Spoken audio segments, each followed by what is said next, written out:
ติผาคาเดใจจอวิชอติผาไทยมีก็คโลลุลาตาวิมุมีเวอเลี้ยวค่ากฎหมายค่าเสือคาเดลุลาเลเชเพตัวอโปงาคือมีญาติผาถาสถานะคนต่างด้าวเข้าเมืองโดยชอบกฎหมายก็วิบะติผาติปีแต่ก็แลจีชิตาวิโยเปิดตาแลมาตราสือทวิอคโลก็กบุตาเวพระราชบัญญัติสัญชาตินีหิงาหาหิขออคโลก็กบุตาเวแลงาคือไทยมีก็คโลปอวิชอไม่กะอปออิติผาไทยมีก็คโลเชมอและทะเบียประวัติอคโลบะมาโจเฮเวกาญาติผาแลสัญชาติไทยติผาลอเพวิเจกุที่ออติอคโลโลโกสำนักบริหารการทะเบียนกรมการปกครองออติอคโลกาจาจาดาเลกาจาลอยวิเจอเกาญูเวตันจาวติผาแลนี่คือทะเบียนประวัติค่าเสืออเพซานาอคโลอาจุยากาติเวอญอยาอคโลจาลอยเพวิเจนี่ชกอนี่ติชหาปานี่หิงาหาขอชกอขออุสติแม่เจกาลิงาคือไทยมีกอคโลมาติคอรมอนี่ชกอนี่ติชาปานี่หิงาหาขอชสขอคโลจีชิตาเวค่าเสืองาคือมียาบะติผามาจอเฮเวไม่เลกะบะมาจอกะไทยมีกอคโลใจเชเพตุเวบะติผาติปีแต่ก็แลจีชิตาเวค่าเสือติปอกอยู่เวลาเลนอลาวิโยแม่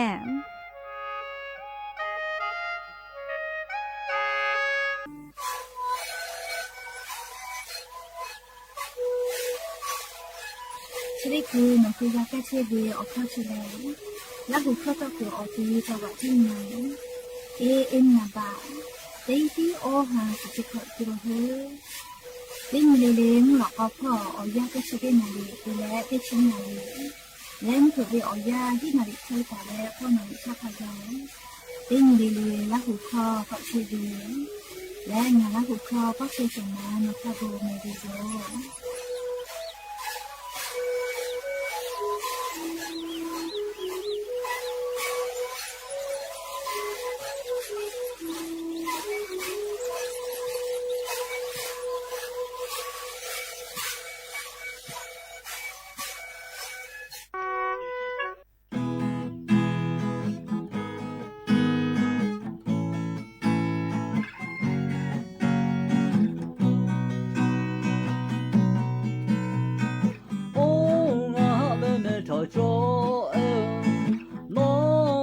张阿个我那边过，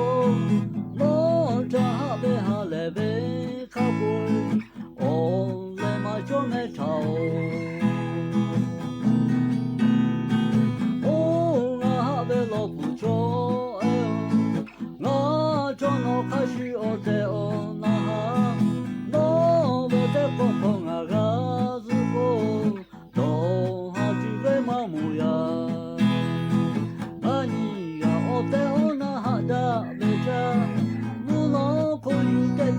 起马中，阿尼呀，我在我那哈达为他，留下秋呀做世界哦，哦啊妹妹他就哎哦，马是不马怕达你，哦啊妹妹他就哎来，拉到来没出不可马达。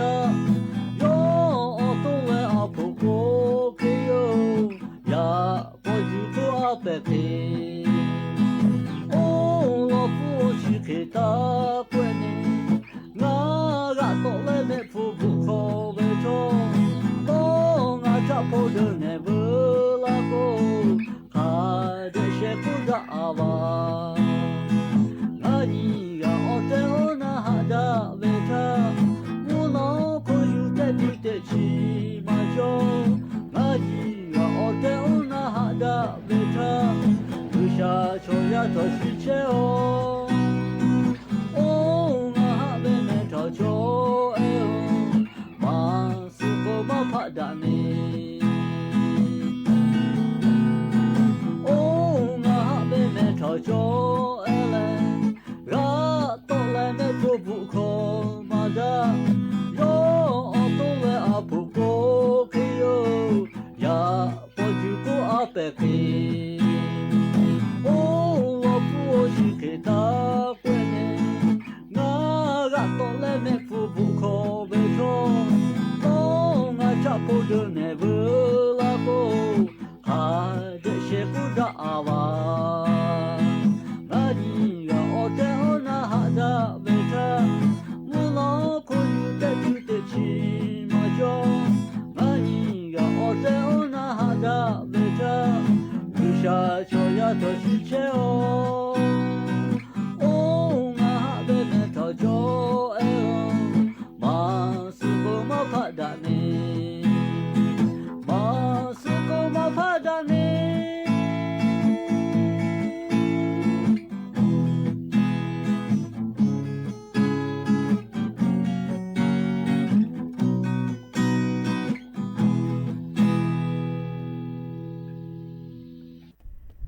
อบูดาจาวิโยอย่าเพิ่งหาติปอทอกาดาจาวิโอยาชติยาอคโลเลียงาคือรายกาอบูดาจาก็วิโอคโลติปอกกามีลาแล้วโชป้าอุปาโลเชตาวิโอวิโอเนียราหุยาติพัทธติแกอคอกะกอกะดะเกเชวิทัปปะตอ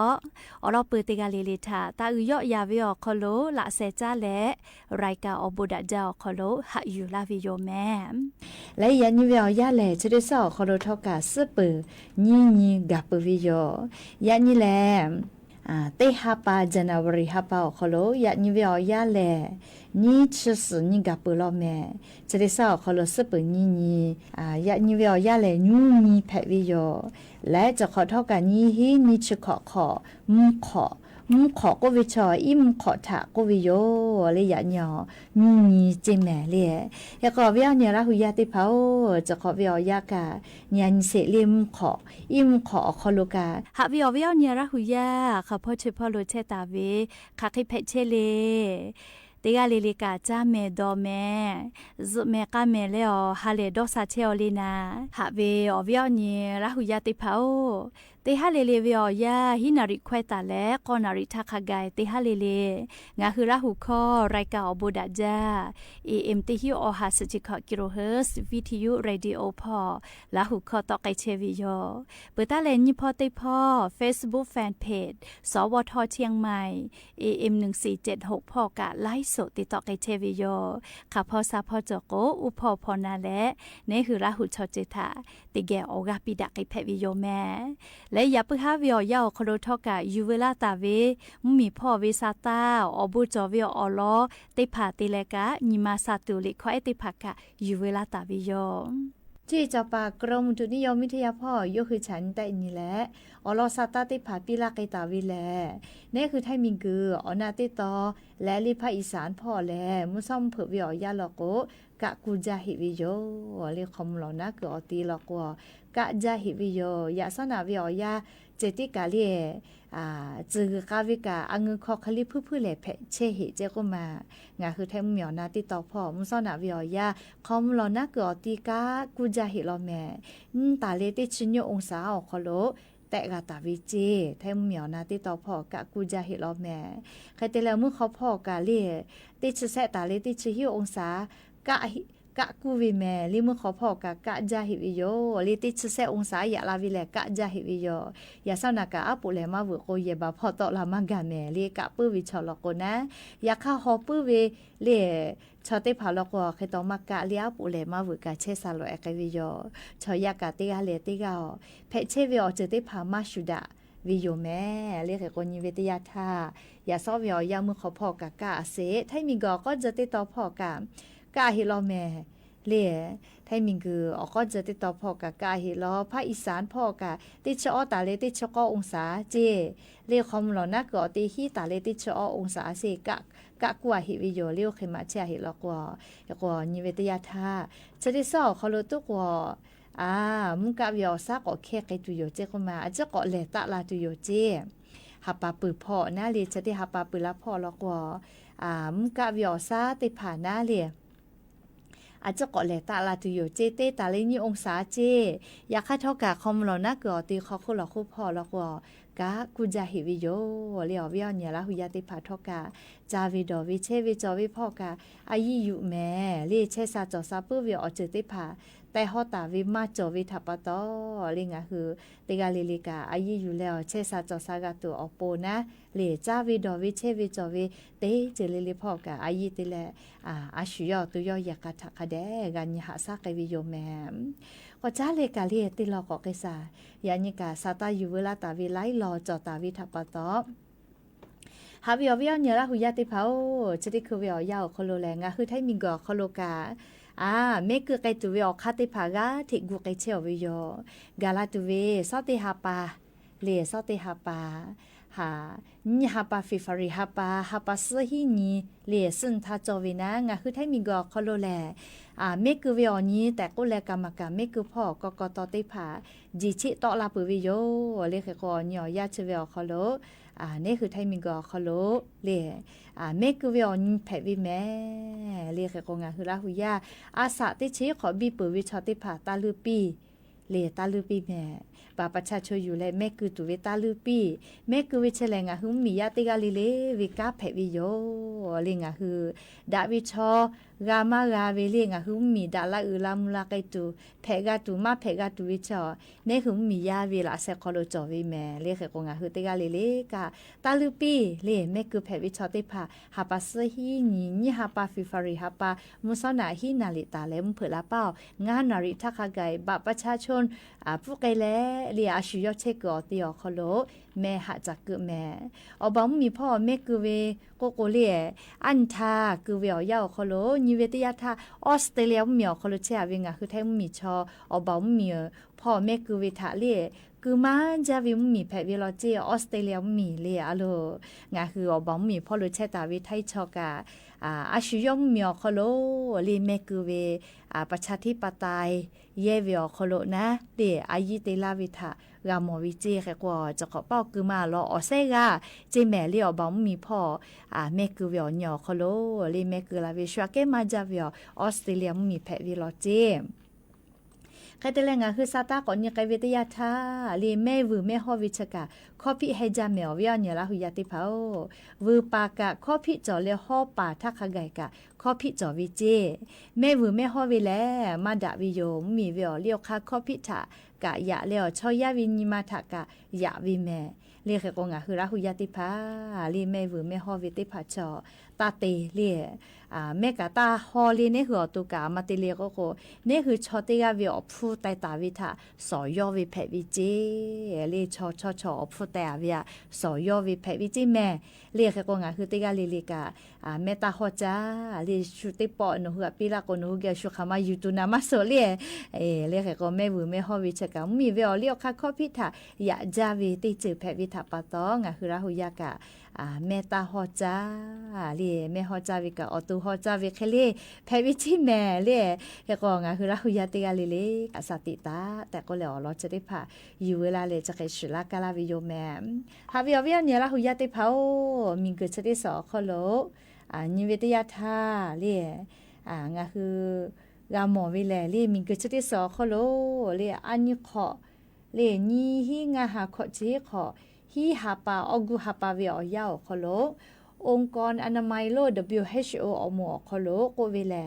ฮอดซึจาวิเตขอแพวิเจอันนี้ขอวิอยาเลมุชาซึจาเลฮอจาวิชกาก็ตูจอวิโกเตลาวิอานาไลจืงาคือชอยากยอแพไกปุวิจิแม่เรียกว่านี่ขอเป้าชอฮิฮาปาทาเจกุมามีกุจะได้สอคโลฮอดซึจาวิเลเตขอแพวินะยาก็จะขอวิอยากาเลมุกุวิอยากอลุวิทยาทาฮอจากไอตัววิอคาจอวิเจเลียมาเตเลียก็โนเลียยุโรปมีติดต่อพอนาแค่คอปืลูเลียนาแค่คอจอวิแมกะกูจะเลยนาแค่จะคอเคลีจอวิมีกูฮอเลียฮอวิอซาตอลาวิทัปตอนาแค่คอลูกคอปืลูเตียวิกะเอามือกือไกเชวิเจกือลาวิทัปตฮอวิอซากะถิมาไกวินากอวิอซาแกเรียกก็จะขอวิอยากะเลียงคือติกาลิลิกาซาตาพออยู่แล้วเอาเกาซาติผาคเดจอแล้วเจ้ายากสเพตอลาวิอานาติผาทะลีนี่คือตอดากาตัวอปุกานาลิติกาลิลิกาอาชุยอตุทะคเดหาซาเลเชซาจอซากาตัวอปุกาอายิคเดเตแต่ก็เวลาแม่ลิจกาอยู่เวลาแล้ววิอเนี่ยละหุยติพัทธะเกามาลาวิโยแม่ ฮาวิอวิอเนราหุยติเผาจะได้รอกะเลงะคือยามีมาถะจ้านดะเวอานาเพวิโยไลปอเลยยาวิอยาวคลงะคืออายิมาเตโกมาเลเนคือตัวคโลมาเพจอวิอจะได้ผ่าเพตอละกะอายิมาอยู่เลียมาติเลโกโกติชมาเฮดอวิทัปะตออายิมาเตนะยาคาทอเลจะได้รอกะตัวยาเพวินะเฮโกติกาเลเลงะคือยามีมาละหุมาติกาเลเลียกะสติปิลากาวิโยยามีมาจะติกาเลอาสาออชญขอเจโกมาลีโยชออาสาอชญขอกาวิทัปะตอสลาวิเจโกมาเลสลาเลมาปื้อติคือลาติคือปื้อติเลคติลาด้วยวิจิติฮัปปะกะเฮโกโยดอเวอเชเวยามีมาอาสากาลาโกเลอลีลาเวอลีปุยปุยอยากาเลจะไกเพวิเฮแต่ดอเลโยกะมองเกียวมาไกเจอยากคณะอยากเข้าขอนอลีโยตัวอคโลมาสมเมื่อลาวิทัปตอยกะจักเตนี่แหละยาเชกุยาลูอคโลเลมาเลอานาแต่หมอวิเจเลขกอวิอเนี่ยละหุยาติเผางาคือยามีมาติผาเลสลาเลเลอลีลาเลติคือโกติฮัปปะโกลาจาติฮัปปะโกมาลาเลไม่เลกะจะไม่กอลาลุเอวิจะกติผาเนคือตัวคโลจาจอเวลาโกมองเกียวหาจะเตนี้เลเตนี่แหละอานามาหมอลโกเนคือตัวกันนิมาซาวิโยยาคาอานาติผาหมอเวลาโกกาเลตาเพเกหิทักกะหะเตหมอเลหะกะหะซาวิลโกในตูเวอคากะจอมาวินาเลกกงาคือละหุยาติผานอคือตัวน่าเลียอุปีอลีลาเลอุปีนาจาเวเลคือซาลาเซชูเวตาเลกาลิงาคือตัวเลเลสกาลาเลมันเจเตลาจาลืจาชกะก็ตูจอวิเมเลสเปลาวิเจเลกก็งายงาคือยามีมาอาสาอชขอคู่กาลาวิทยาธาในคือตัวคโลฮอร์โมนก็เวลีออกจะได้ผัดปีปาเวไล่เจตอลาวินะได้ผัดผสมมากาเวได้ผัดผลโกเล่เมฟุกาอสาเมเวได้ผัดกะตอลาปุวิเจได้ผัดลโกอลีลาจาเวได้ผัดก็อลีได้ฮัปปาลาได้ฮัปปามาลากะเพปุวิเจได้ผัดก็ตูฮอนาเวลิคือเซลาเซฮอนากะเวจืเวได้ผัดกะตอลาปุวิเจเฉลงคือยามีมาอาสาอดขอโคไตวิทยาธานี่คืออตูเล่อาสานาเล่ติดต่อคนลูกอปาลุยวิทัปตอลีปีปาวิอหิจะได้ผ่าตอลาวิเจเลไทยคนละก็ไวทองก็เวนะได้ผ่าก็ดอมาปื้นใจดอมาใจเลยสมมติมากาเวเลดอมาเวซึมเศร้าก็เวนะดอมาใจเวชัวมาโมดะกาเวเลจะใครแพ้วิกาจอวิจิแม่เรียกก็งาคือราหุยาแล้วแพ้วิอจะได้ผ่ามาซ่อมมือเวลาโกเลนะจะยอกไปแล้วมอสลาวูเกไกแล้วเลยนี่คือดอกคาจาลอยแผวิโยไม่เลยกับมอนันแผวินะเงาตูจะใครแผลาวิโมเรียอามาแผนาเรียค่ะใครกาติจอนาเรียจะได้ผ่ามอสลาวูชอยู่ค่ะเดเตนี่แหละเรียนี่คือถาดอกคาปิลาติโยเรียจะรับต่อนี่คือลาหุมาติผ่าเพจอวิอจะได้ผ่าทามาชูเลมาซ่อมมือวิอจะได้ผ่าจอวิทยาทามอสลาวูเกโลกเลยฮะจะเตนี้แต่ก็แล้วเรียจะได้ผ่ากะอยู่เวลาเลยงะคือลาหุยาทาสติปิลาวิโยแม่ฮาวิอวิเนี่ยลาหุยาติเผาจะได้ฮาปาคโลฮาปาผู้ไขไกเลยฮาปาผู้ตีมือสือฮีงาฮาออกคู่วิติมูแลประกาศสังคมออกคโลเรียนูยูเวอผู้ตีผ่าเตแขกกอตาลาวิแม่ฮีหางาชตากวิโยเรียฮาปาผู้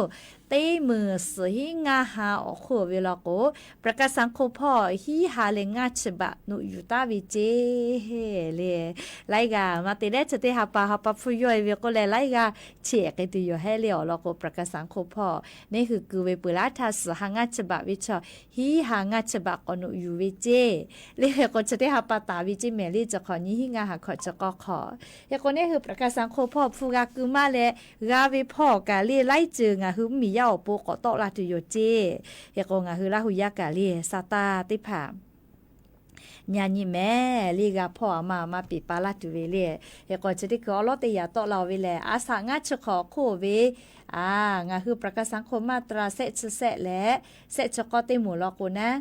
ติขอมาเวียวยาวคโลจะเยลูอานาถาฟาตุเวนะชวะสิงจะได้ผ่านแลเลคาถาจะจุยกับเพวิเจอเนียวห้ามาติโยจิแม่เรียอาสางาชขอคู่วิจิงาชขอฮอบเวลก็ผู้ประกาศตนมาตราเซจะแซเลเซชกกาชิยกขยกาวุจุหิวินะอยากค่ะอาสางาชขอคู่เวลก็ฟรีกาวิจิลิจกา ประกาศสังคมอคโลอลอติจือกาวินะเพื่อเลยเนี่ยติยามากอเทลาเลียก็ประกาศสังคมอคโลงาคือยาปอลาวิทยาทาประกาศสังคมอคโลเชทานะเหลียวปอยกาติเชเวียยาอคโลยาปอลาโกเตฮาปาวิติฮิบะปีลาวิโยลิติปอวิเซกาติเจอปาป้าติกาออีป้าญิกะเพวิเลียก็อาสะขอขะไกติฮาปาติฮิติฮิกาวิเลชอประกาศสังคมยาปอลาวิทายากากาฟูลาวิโกเวนะเลชกาไลกาโกกาเชตุยงาตุโกกาตัวคามาโจลิยาปือเลเฮก็จะได้คือเวียยาลิญิเวติยาทานเนี่ยคือไทมิงก็คโลกายายปอลาวิกาที่อีวิเจกุมาค่ะเคเตเลยยายปอลามากาตุวิชอลิอายิจาวิกาจากาดอวิพอโยชอยาชอหาววละโกยามาปอกาวิโกมาตุจาวิเลอาชุกาตุจาลียาปอเวกุฟูกาเยจายาติกาหูเวก็อาชุกากาจากาดอวิหาวละโกเลกาวิพอยาละโกนะยามาปอกาโอลียามาปอกายามาจกาชุยอตุกาติฮาปาติฮาปากามากูจิเมลียาก็จกไขแกเลอาลูดอหาตุจอวิเมลีก็ยาจดจวิชกาเลคาเดกาดอนิวิโยเลคาเดกาดอนิวิโยอลก็ปอเตเลมันยหาซากามาดาเลปอเตปุขนอคาเดกาก็หาซาเวกุมาเฮกงาคือก่อนนิเวติยาทาเลจังหวะจิมายเขาโลกันยันเสจุดหมูกาปีชอยาหมูรอเจกุมาอามาเตเลียก็โกลิยูจอหมูสวาเลอลีสุสะตุเตผาเตวิโลเจอาทิอาทอกับฟัวโลเจยกอตานูสพช้างเผือกพ่อกับยูกาวิเจฮูลูกับมัวลาปาพ่อยูกาวิเจแม่เชบุยาเชเลค่ะเคกาจอแม่อวิอันยาละหุยาติภาเรียกโกติกาเลกายาติภา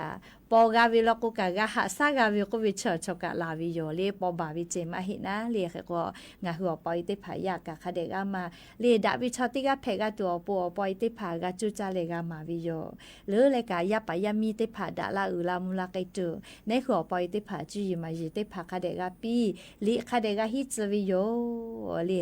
ลสวิโลโกชยาดอกคากาดาลอเมลียาคาลิมาสวิโลโกดอกคาเตคากาเลชูฮอเลเชหิวินะเรียกก็งาหัวปอยติกาลียาปายามิถาลีจีมาจีคาเดปิแม่ก็เปิดตาแลก็หน้าแม่ไทมิงก็คอลเชเวเตกาลีกาลีงาคือภาษีกาคือเวแม่เรียพงด90/91ก็เวเชเลงาคือภาษีคือเวติแขลีกาวิพ่อมากาฮิกางาคือติขอติปอลีภาษีกายืนวิแม่ลีคือเวติแขมากาฮิกากายืนวิแม่ไลกานายาวิชอลีภาษีคือเวติแขเรียฟูมากาฮิเวทัปตอมากาคือโกแลเรียไลกามายืนภาษีเวอคอนอชุกอมือวิแม่ลีข้อพี่จอเวลอแม่ภาษีคือหล่อเวกาพ่อมาจอฮิกาลิงาคือภาษีกายืนเวเรียภาษีพงด90/91ก็เวเชเลงาคือกายืนวิแม่เรียภาษีฟูมากาคือกากายืนเวกาติจาเลฟูกาเชเวชอติกาลีกายืนวิแม่นอเลมายืนเวลาก็ขอกาติขออยู่ฮอเลมือเวอฟูกาเลนิเซบะคาเกมือแผ่วิเจภาษีคือเวลงาคือมียาติกาเลเวกาแผ่เวอวแผ่เวอแล้วก็มีอุลามุลาไกตุเวมีเวฟูติผาออกาเลโลแต่เลเยเลเตไกเชวิชกางาคือมียาคือตาวิภาษีเตพายอเฮก็งาคือกาวิพ่อชุกุตาวิภาษีกาคือวิติแขมากาฮิวิกลอกวภาษีมากาคือนะยาคามากาคือกานุคือภาษีกายึงวิเจภาษีพงดก็เวเล90/91จะติผากายึงวิเจมายึเวลก็ข้อพิจอเวลแม่มือเวอฟูกาเลนิเซบะคาเกมือแผ่เลทอข้อกาติขอคาเกอยู่ฮอแผ่วิเจเจทัปตอเลติกาลีกานะเลจะได้หาปาเตเลซอติหาปาวิอยาคาไกเลภาษีพงดยืนวิอยาแผ่วิทัปตอติกาลีกาภาษียูตูตาลูปีแต่ก็เลกาติจาเลหาปาฟูกาเชเวติกาลีทะนอลาวิติจึแผ่วิยอมจาเลกาปทชกากาจอวิอเนลาหุยาติเผา十铺个地大位安定这第10铺里哦包大位这第8位啊里安定第10铺大位第10哈个位这个嘛不错第三个都来没实在是啦比走嘛位朝第拍个个哈来啦位哟好嘞10铺大家没里第8位啊好多一位4门啊去考哈个这哦，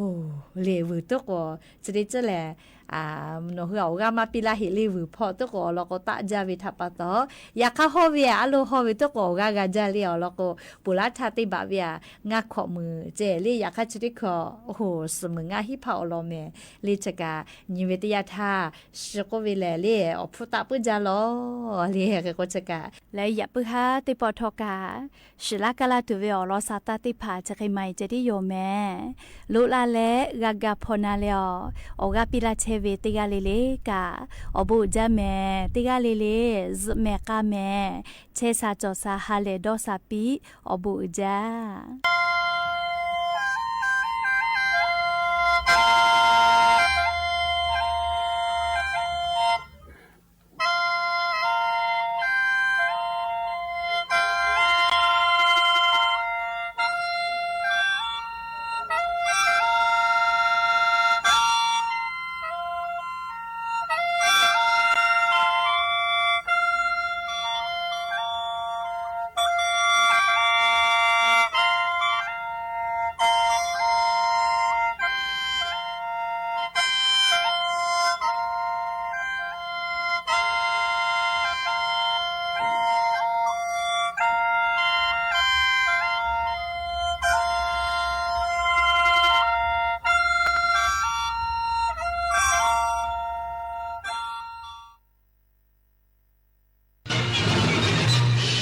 สถานีวิทยุกระจายเสียงแห่งประเทศไทยและเครือข่ายทั่วประเทศเสนอข่าวต้นชั่วโมง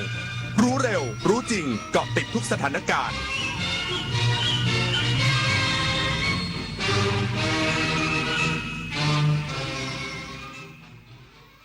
รับฟังข่าวต้นชั่วโมง 21 นาฬิกากับธราวุฒิวิชัยดิษฐ์ครับรัฐบาลประกาศพร้อมเป็นเจ้าภาพการจัดการประชุมสภาผู้ว่าการธนาคารโลกและกองทุนการเงินระหว่างประเทศในช่วงเดือนตุลาคมนี้อีกสักครู่กลับมาติดตามรายละเอียดครับ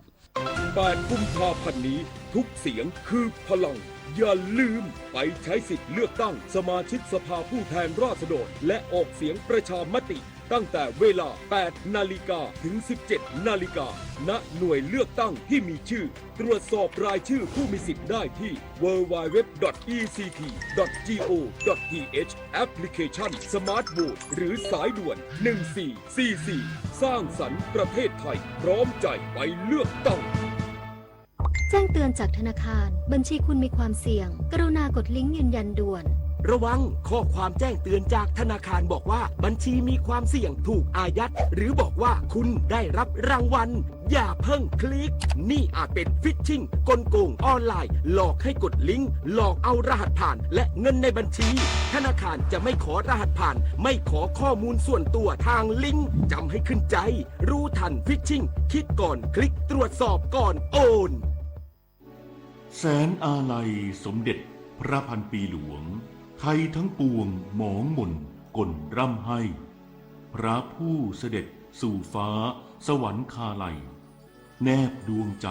ตามพระบาททุกชาติภพปวงประชาน้อมสำนึกในพระมหากรุณาธิคุณเป็นล้นพ้นอันหาที่สุดมิได้ข้าพระพุทธเจ้าคณะผู้บริหารข้าราชการและเจ้าหน้าที่สถานีวิทยุกระจายเสียงแห่งประเทศไทยกรมประชาสัมพันธ์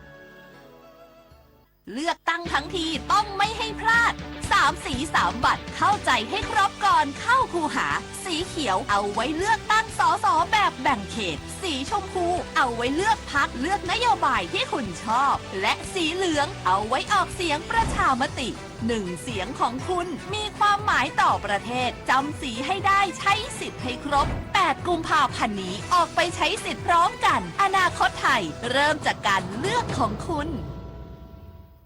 รัฐบาลประกาศความพร้อมการเป็นเจ้าภาพการจัดการประชุมสภาผู้ว่าการธนาคารโลกและกองทุนการเงินระหว่างประเทศประจำปี 2569 คาดมีผู้ร่วมงานกว่า 20,000 คนเม็ดเงินสะพัดกว่า 1,000 ล้านบาทนายเอกนิติธันประภาสรองนายกรัฐมนตรีและรัฐมนตรีว่าการกระทรวงการคลังเปิดเผยว่าประเทศไทยได้รับเกียรติเป็นเจ้าภาพจัดการประชุมสภาผู้ว่าการธนาคารโลกและกองทุนการเงินระหว่างประเทศประจำปี 2569 ถือเป็นเหตุการณ์ประวัติศาสตร์และงานที่ยิ่งใหญ่ระดับโลกมีผู้นำประเทศรัฐมนตรีว่าการกระทรวงการคลังและผู้ว่าการธนาคารชาติจาก191ประเทศทั่วโลกรวมถึงผู้บริหารองค์กรระหว่างประเทศรวมกว่า 20,000 คน จัดขึ้นระหว่างวันที่ 12-18 ตุลาคมณศูนย์การประชุมแห่งชาติเศรษฐกิจพร้อมชูแนวคิด Thailand New Horizon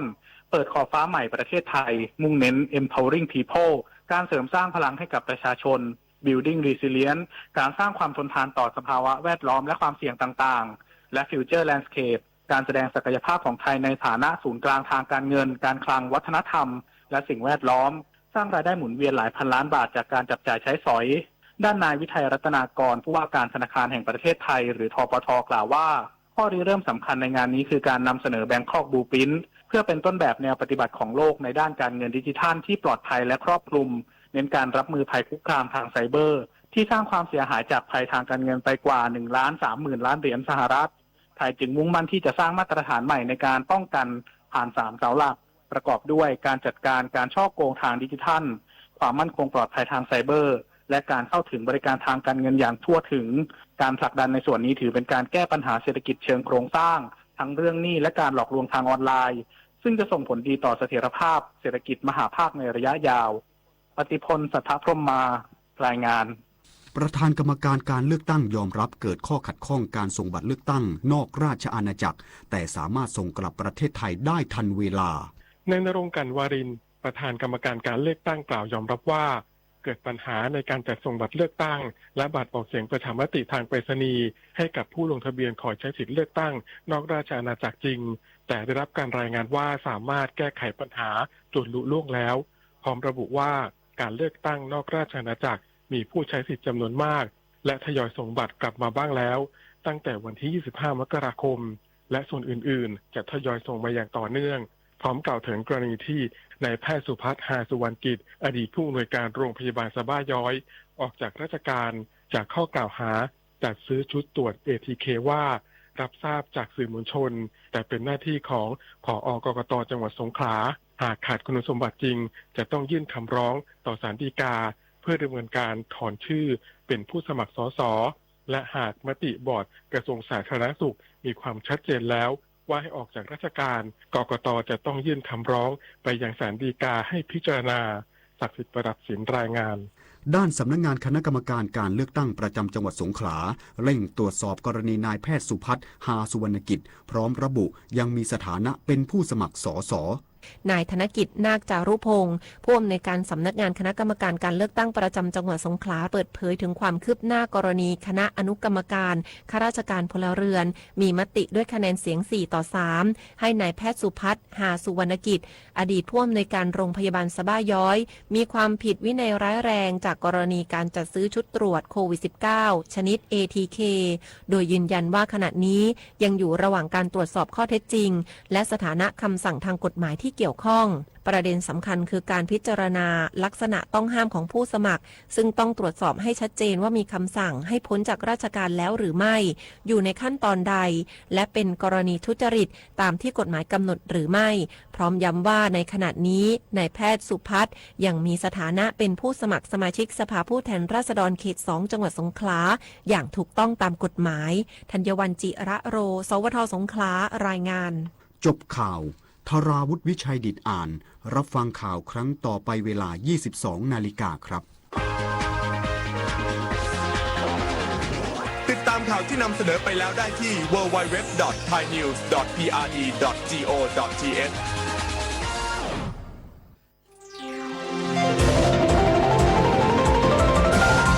วิทยุแห่งประเทศไทยให้ความรู้คู่ความสุข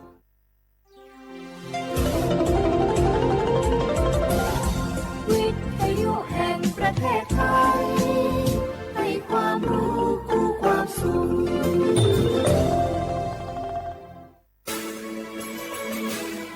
สถานีวิทยุกระจายเสียงแห่งประเทศไทยจังหวัดเชียงใหม่ AM 1476 กิโลเฮิรตซ์สถานีวิทยุภาคภาษาชาติพันธุ์แห่งเดียวในประเทศไทยที่มีความทันสมัยเชื่อถือได้สร้างอัตลักษณ์กลุ่มชาติพันธุ์สู่สากล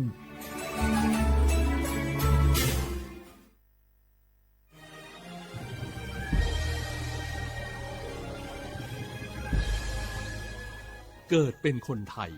เติบโตบนผืนแผ่นดินไทยจงภูมิใจในความเป็นไทย ชาติไทยเรานั้นนับเป็นชาติที่มีความเป็นมาเก่าแก่ยาวนานเรามีภาษาวัฒนธรรมและมีสิ่งต่างๆที่เป็นเอกลักษณ์ให้เราได้ภาคภูมิใจในความเป็นคนไทยเราควรเห็นคุณค่าและมีความรักชาติหวงแหนแผ่นดินอันเป็นมรดกของบรรพชนร่วมภาคภูมิใจในความเป็นไทย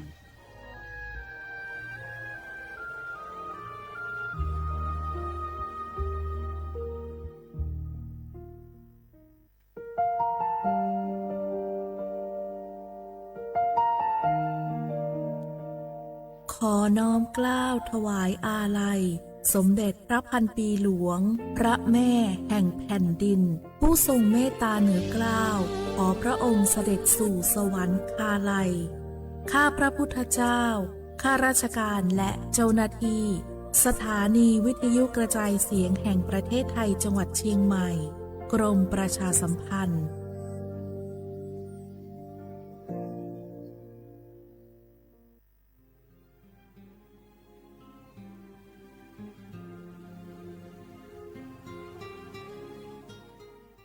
This is a moment of profound grief for the Kingdom of Thailand. We, the collective voices of Radio Thailand Chiang Mai, join the Thai nation in mourning the passing of our beloved Queen Martha, Her Majesty Queen Sirikit. Her life was a testament to the unwavering service, grace, and deep love for the Thai people. Our humble condolences and thoughts are with His Majesty the King, the royal family, and all the Thai people during this deeply sorrowful time. We will remember her forever.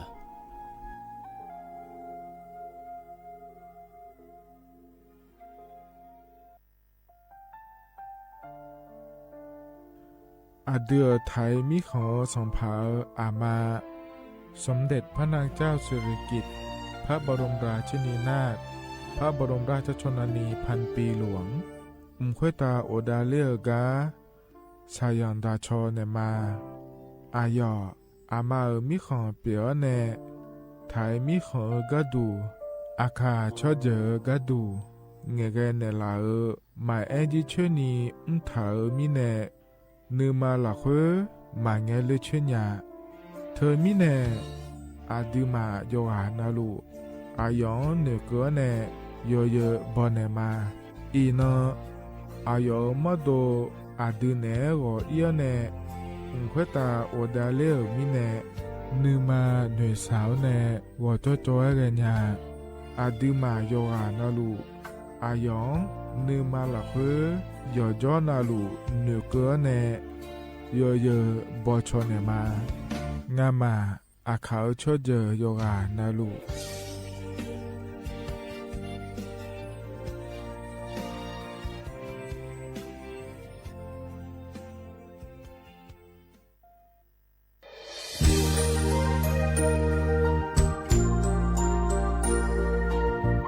ไอเย่เนียวที่ขอหลวงวัวเนทีมเชียงใหม่และขั้วเธออุหฮาเลกะกอบัชมีจากะกอ PM 2.5 กะกอฮอลดามาเดไอเย่นี้มีจาโดโมนะทกศูนย์อำนวยการและแก้ไขปัญหาไฟป่าหมอกควันและฝุ่นละอองจังหวัดเชียงใหม่ละคือนกาสโบจำยองาซุ้มตีนีเย่จำยอเยียงจังเลยยังไม่เด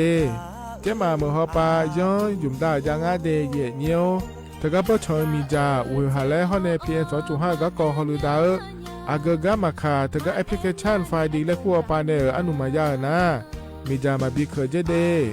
อันอายามกะดูนะขอนี้อันตีบาลาติเสียในอันสุมเชติบาลางาซีอะคนนี้พังายาโกชวยกะนีอาสวมาคาจะบ่นายอปายุบ่เจเดเนื้อเหมือในสำนักงานประชาสัมพันธ์จังหวัดเชียงใหม่แนะที่ฟอลโล่กุมะกุมมือดาลานยานีทีมเชียงใหม่และขั้วเธอที่ฟอลโล่เกิดดามาเดเธอมีเนทียิทิโปกะเนือกามาพาอาเย็นยืนเจลังเงอันนี้เชวบาลาเชสีอาคนนี้พังอายาโกเชสิเงนอถึงกับคณะรัฐมนตรีบอกเจ้าหลวงอาเย็นนี้สัญชาติก็กอสาลัวเดินชาวบ้านเนก็ดูเดและบจางอาเดยืเนียวเดเธ ธอก็ย่อมมาตรา 17 แห่งพระราชบัญญัติคนเข้าเมืองพศ 2522 และขั้วเธอก็เธอแน่ไอ้อย่างนี้เธอก็ถ่ายมิขอหลักคุยพ่อเหลียวกับเมียนี่ดอลลาร์เดอเพราะเนี่ยรอทะเบียนประวัติและขั้วเธอย่อฉาเยี่ยเดินนะขอเนี่ยเยี่ยเงี้ยวเธอก็อยู่ห่างก็ดูการขอสถานะคนต่างด้าวเข้าเมืองโดยชอบด้วยกฎหมายและขั้วเธอเดินอย่างไม่เจเดเยี่ยเงี้ยวเดเพราะเนี่ยเยี่ยเงี้ยวมาตรา 7 ทวิแห่งพระราชบัญญัติสัญชาติพศ 2508 ไอ้อย่างนี้เธอก็ถ่ายมิขอหลักคุยแต่แล้วแน่อาดามังเงินะอามาเธอก็ทะเบียนประวัติบุคคลไม่มีสถานะทางทะเบียนและเธออย่างนี้สัญชาติสัญญาไม่ได้เดเยี่ยเงี้ยวเดใช่ก็ดูนะขอในกู้เทเมืองหลักคุยย่อนะเธอก็สำนักบริหารการทะเบียนกรมการปกครองและคุกาสัญญาไม่ได้ยมือยอหลักคุยนะเยี่ยเงี้ยวเธอก็ในอำเภอโยฮันเนโจดัวรอราชการอายามหลักคุยอันนี้เชื่อว่าบาลาโกซีอาคนนี้พังอายาโกเชื่อว่าขวงเกินีเดเยี่ยเงี้ยวสปสชงาเสียงเนี่ยเย่สีละคุยโยกานาลุเจตทมาบินนาลาว่าสิจอกากาบิวเมเพื่อบัดทองยาเดกดูเฮลวยเมจามีอาบูจาพิเลอสีละตาพอที่โกละคุยอามีอาปุโคละซาเลญเมจาโกเสียงเนี่ยมีหวงเกมาทาเจเลนีลาซาลัวโยกานามาเลงนาโกนาอุดเฮบาวานโกเชงาโคละตาเดโยฮามาชอบานยาอุดทาลัสเมียนาอุดนาโกโลกุมเจจอยอุดโลกเอสนาโกนาโดลาอุดฮทิยากิโลเจอุดสิญญาเจมอนาสปสชติซุ่มจำยอสปสชเขตหนึ่งเชียงใหม่นากาจำยองาซุ่มนี่เยงาซุ่มงาปายดามอุดนากาตีโกจำยอนึมานาโกนาลูอุดนากาติซุมนี่ซุมโยกานาลูก็ดูไม่ได้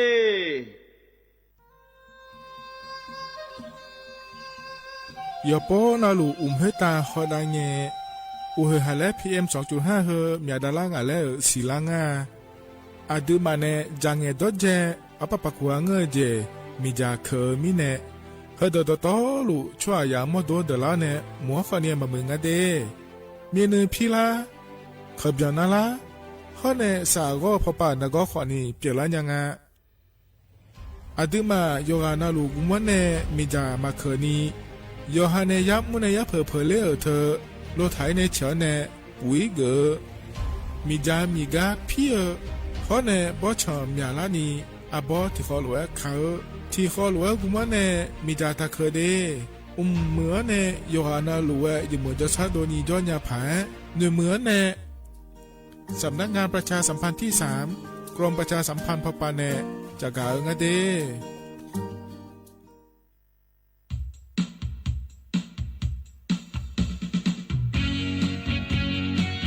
อัลโหลก็กดจากกาเอกายังเดเยเนียวเดไอเยเนียวอันนเยปลาญิสีอคนยิพังอายะโกเชื่องันไอเยนี่ตะกาสัญชาติไทยลาเดมันเยนี่โยกานาลูโยฮายุมเอโดเนโยฮาชมยาฮจากาการเลือกตั้งและขั้วเธอเดเยเนียวเดโยออและเยเนียวเฮงเงินนะขอนี่โยฮาบัตรประจำตัวประชาชนและหัวเนเสือซุ้มตายกองเดเยเนียวเดอาจารย์เบตานะขอนี่ย้อนยื้อเธอนะขอนี่บัตรเลือกตั้งสสแบบแบ่งเขตเลือกตั้งและเดเยเนียวโยพื้บัตรเลือกตั้งสสแบบบัญชีรายชื่อข้อเนโยซื้อนะขอนี่บัตรออกเสียงประชามติแก้ไขรัฐธรรมนูญและเดเธอมีเนโยฮานาลูเอโดเนโยฮายี่มือดาลายเนี่ยก็ดูก็เดเยเนียวเด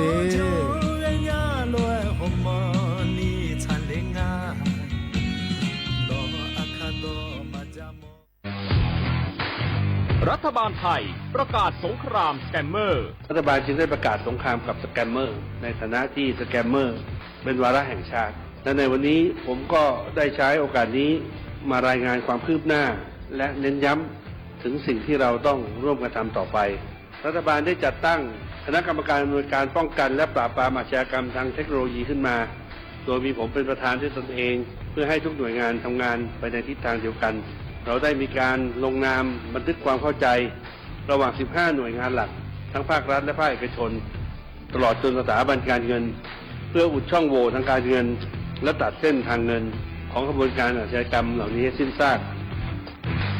รวมพลังคนไทยต้านภัยสแกมเมอร์ นายอนุทิน ชาญวีรกูล นายกรัฐมนตรี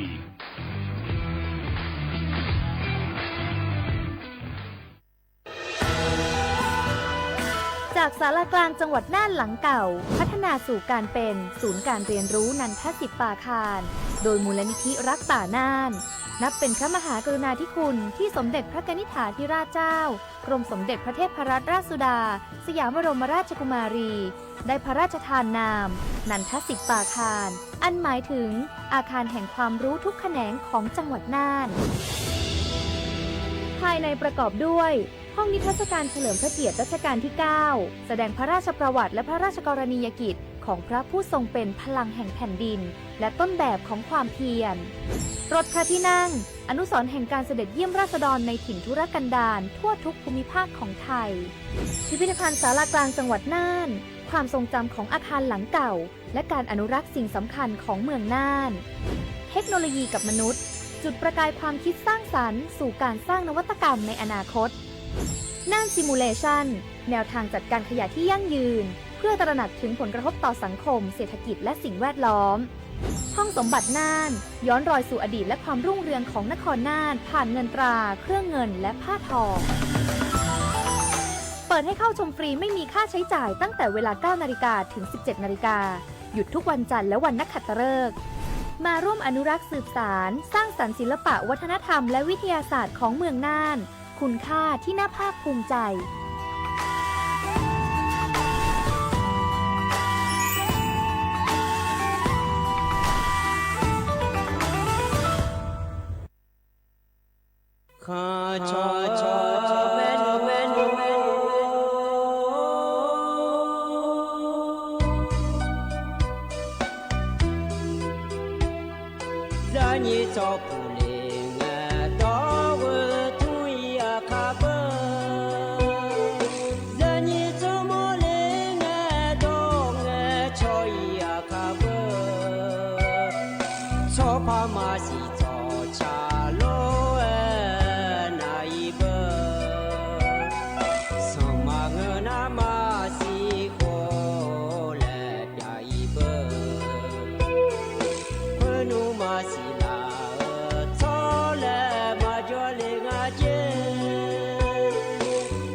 下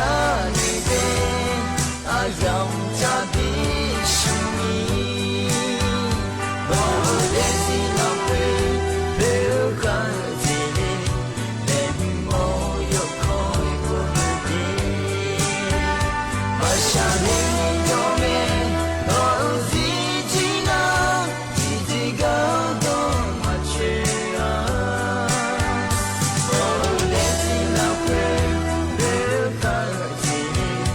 连我有可以不的，把下你有面，我自己呢，自己搞懂我去啊，我自己记得啊。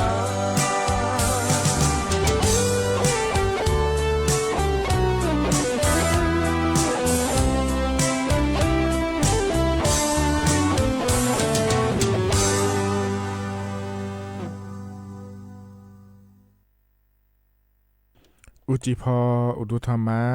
ไอเยนี้มีขังยาโยกานาลุเนเดเยเนียว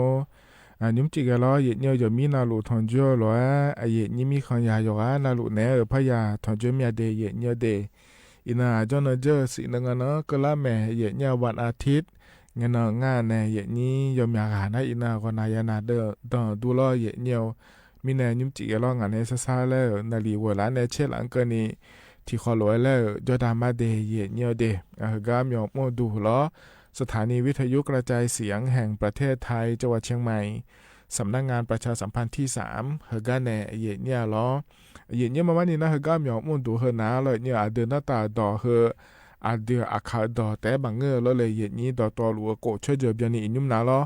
โกช่วยเจอเบียนี่เยนี้นะทอนเจลุมาเดเยเนียเดไอ้เธอก็อยู่เชื่ออาเดืออาคาดอมาดูแลมีนายแล้วขอเนี่ยเธอลาหูช่วยเจอดอล้อเยเนียนาลีเยลาถือเกินในหัวหลังก็นี่น่าเห็นยุ่มาเดืออาคาดอน่าอาคาโนก็ดูนะขอเนี่ยนาลีเชื่อหลานในเชติหลังก็นี่นะขอเนี่ยถ้าใหญ่ดอและพระยาแม่เทเยเนี่ยล้อเธอไม่แน่เยเนี่ยล้อฉันเท่านั้นนะหันยาแม่นองการนี่เดเยเนี่ยเดยุ่มจีที่เขาล้อจดามาเยเนี่ยล้อเธอนาลีหัวหลานในนาลีเชื่อหลังก็นี่เยเนี่ยอีนั่นก็นี่งามาโดนยุ่มจีก็นี่ล้ออายาจังทันในบิดาเดเยเนี่ยเฮกากว่านาถาไม่แน่ล้อเลยเยเนี่ยขอเนี่ยอาคารนึงสอนนะเฮกามีอมุนดุนจอมาเยเนี่ยเธอไม่แน่เยเนี่ยก็จ่าลัวยานะอาคารนึงสอนล้อเยเนี่ยเธอก็จังเลยเนี่ยไม่เดไงช่องเลยเนี่ยไม่เดเยเนี่ยเดที่เขาล้อจดามาเยเนี่ยเฮกาเนี่ยนะเยเนี่ยอันนั้นจะไม่จักาดันเนี่ยมานิ่มจีเฮกาเยเนี่ยนะทอนจัวอเดียขาอันนั้นโยที่นอนฉลางาเยเนี่ยล้อบาลาสีนะทีซีอาโคนะมองที่โคงาเดเยเนี่ยไทยอันนั้นอินาวันอังคารอันนั้นอันนั้นยี่เชสีบาลาสีนะรอมกราคมอาโคนะขอในนิพังอายาโกช่วยเดเยเนี่ยเดเฮนะโคโตละโตเยเนี่ยนะทอนจัวเฮนิ่มจีอาอย่างมลคุยเดอันนี้ก็เลยทำให้จักรเดนมินายล้อเราชาติบิมเล่พระนาหดามาเยเนียว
ธนาต่อชาติกาเยเนียวพอในปีหน้าหาดาวล้อ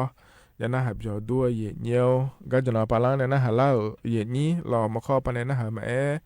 เฟซบุ๊กปในหน้าหามางานแหนรออายุชมือแหนนาลีเชหลังเกินนี้ที่ขอร้อยจดามาเยเนียวเฮกันในนักก็แหลมถ่าจากาดันมาเยเนียเฮยังพาเกก็เดแม่จากาดันเนี่ยเดียวนาลุยังยาพาลอยเนียวจะขอดอปาและก็น้าขอในเย็นเยี่ยมยาขอเนี่ยล้อ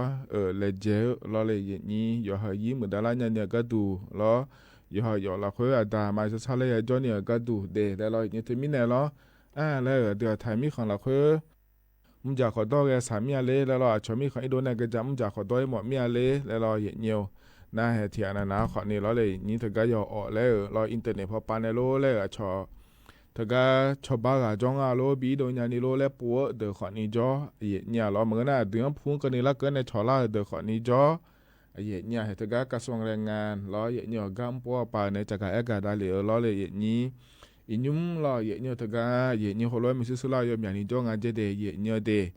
ชมีของล้อชาวบ้านเนี่ยก็มียามาเดแล้วล้อเนี่ยสุดท้ายมีอย่างนี้ยาจิงาเดแล้วล้อเลยเย่นี้น่าจะใช้เงินนะขอเนี่ยสตาร์ลาจานในจุดสานิเจ็บอยู่เราเลยอย่างนี้มานี่นะยิ่งว่าก็ดูแต่มาเงยอยู่จ้อนะลูกอยากกันแม่อย่างนี้ก็ก่อเหตุก่อนนะเราอย่างนี้ขอเนี่ยยุ่มเฮก็เฮยามเราคุยหนาเลยเนี่ยออนไลน์หอบปะที่น้องใช้ที่น้องเราอย่างนี้มันซื้อเรายอมอย่างเดียวอย่างดารางัดเจอย่างนี้ที่มีเนี่ยเราอย่างนี้ช่วยมาขาดถึงก็ออนไลน์เราอย่างนี้อินเทอร์เน็ตหอบปะเนี่ยอย่างนี้เฟซบุ๊กปะเนี่ยมาเราอย่างนี้ถึงก็ก็ปนมาข่าวเลยอันนั้นขอเลี้ยงเราอย่ามองนะถ้าจังเลยเด้แล้วธุรกิจงานแทนเนี่ยเรายมยากาจิล่างงานเนี่ยก็เราเนี่ยสตาร์สมัยสตาร์บิลาจ่ายมยาเนี่ยจงอาเจเนี่ยเราที่มีเนี่ยเราเฮ้ยชอมีคนเดินเนี่ยเราเธอเนี่ยกำเราเนี่ยอาเซียรูปยาแม่เรายำแม่เราเธอเนี่ยจอกรรมกรแล้วคุณว่าเราก็แม่บลาเสียงมีอะไรนี่เป็นเนี่ยไม่ได้เราเนี่ยคนรู้อะไรนะถ้าจังเลยสิเจเดย์เนี่ยเดชดเชยเนี่ยยุ่มนาเนี่ยมาเนี่ยบริษัทเทิมจ้าเนี่ยยุ่มบริษัทเทิมแล้วพอเนี่ยช่วยหาปลุกงานรู้แล้วชดเชยเนี่ยเจเดย์เนี่ยเดชดเชยเนี่ยเธอก็เธอนะขอนี้เธอก็เนี่ยเว็บไซต์กองทะเบียนจัดหางานกลางแล้วคู่พอไปเลยเนี่ยชดเชยเนี่ยแม่เจเนี่ยเธอก็เธอเดินเราหน้านัว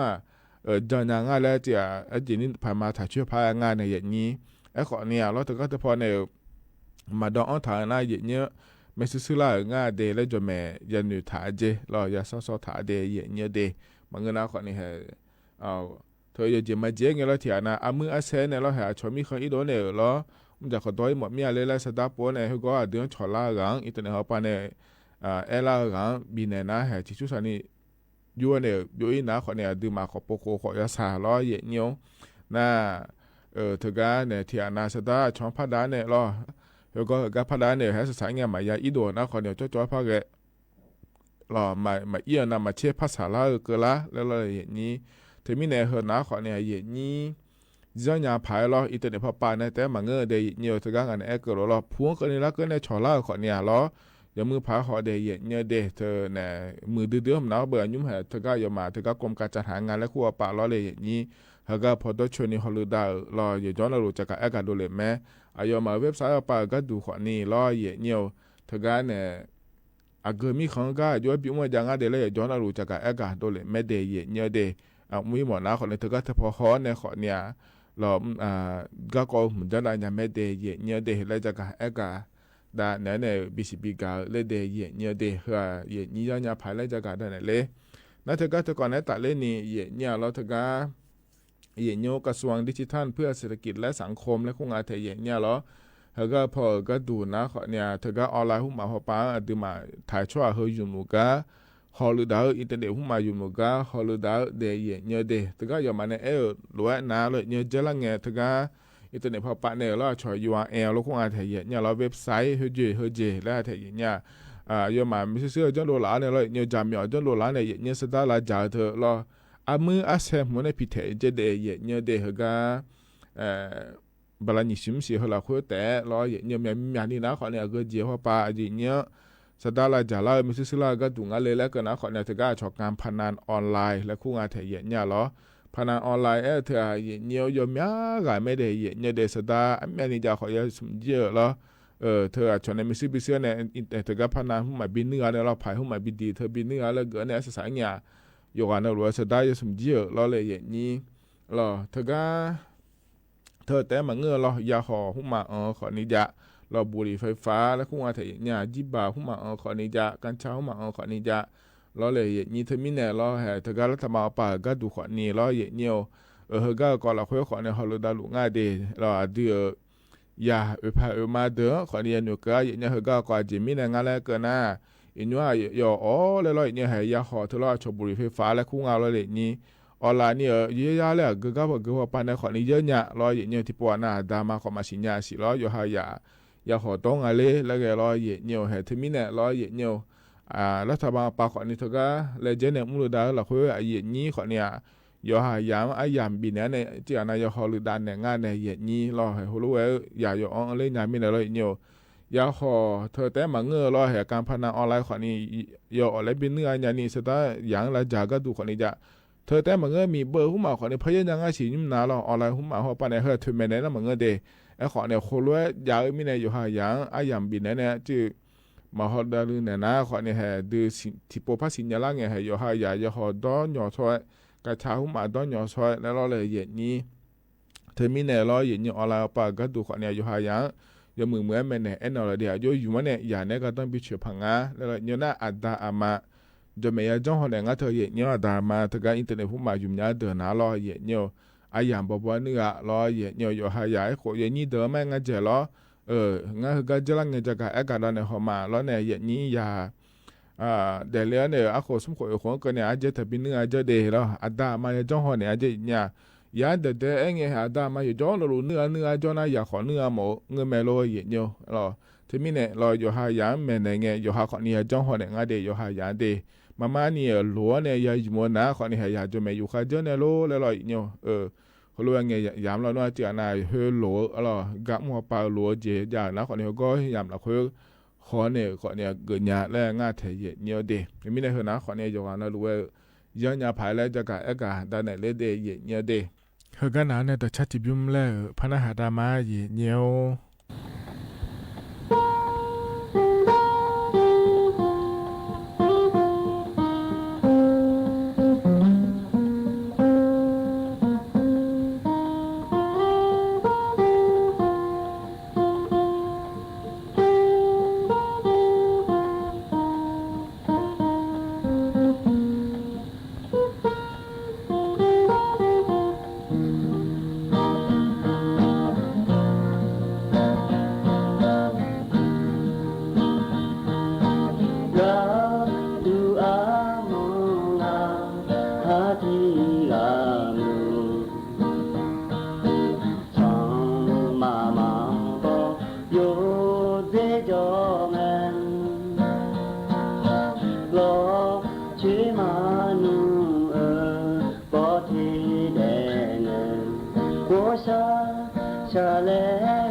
月下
高你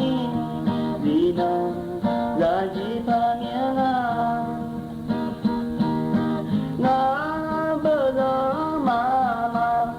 想你一下那不把面啊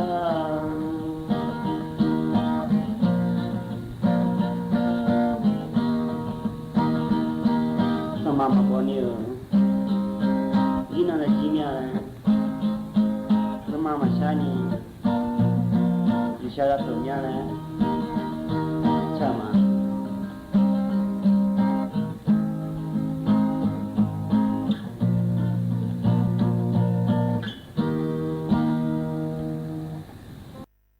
แต่นะต่อชาติใจจิบยุมเฮกาเยเนี่ยพอในบินาหาดาล้อจะน่าหับอยู่ด้วยเยเนี่ยเดเฮกาเนี่ยนะก็กอลำถาพระจักรอากาศด้านหลังเนี่ยเยเนี่ยnhưng mà cáiจักรอากาศด้านใน BCB ก็เฮนะเราไทยเขาเป่าตอนนะขอเนี่ยโรคกระดูกพรุนและคู่งาเทียเนี่ยใช้อยู่เธอเนี่ยโพล่านาโกและของและคู่งาเดเยเนี่ยเดมอเลนะรอเยเนี่ยเขารู้จะไม่แยกก็งาเทียเยเนี่ยมอเลก็แม้ก็มีนะรอเยเนี่ยใช้อยู่เฮนะรอเนี่ยเธอไอยากูเนี่ยนะรอเยเนี่ยใช้อยู่เธอยกงาเยเนี่ยขอเนี่ยอ่ะโหอ่ะจือขอละนะรอเยเนี่ยใช้อยู่เธอจะปวดจือเจ๊ผลละเนี่ยมาก็เนี่ยไปเยี่ยเจเยี่ยเนี่ยล้อทีนี้เนี่ยใช้อยู่เธอผลละนะขอเนี่ยแค่เยี่ยขอยกข้องานเนี่ยนี่น้ำมาดูยกข้อเดิมมาเจพยายามเจงานอย่างเนี่ยใช้อยู่เธอยกข้ออาจจะคนนั้นมาดัชมิเนี่ยแล้วเนี่ยปาเยี่ยรู้อยู่รู้ขอเนี่ยเปลี่ยนอะไรอย่างเงี้ยอยู่ห้ามมาดูแล้วเธอที่น่าใช้ที่น่า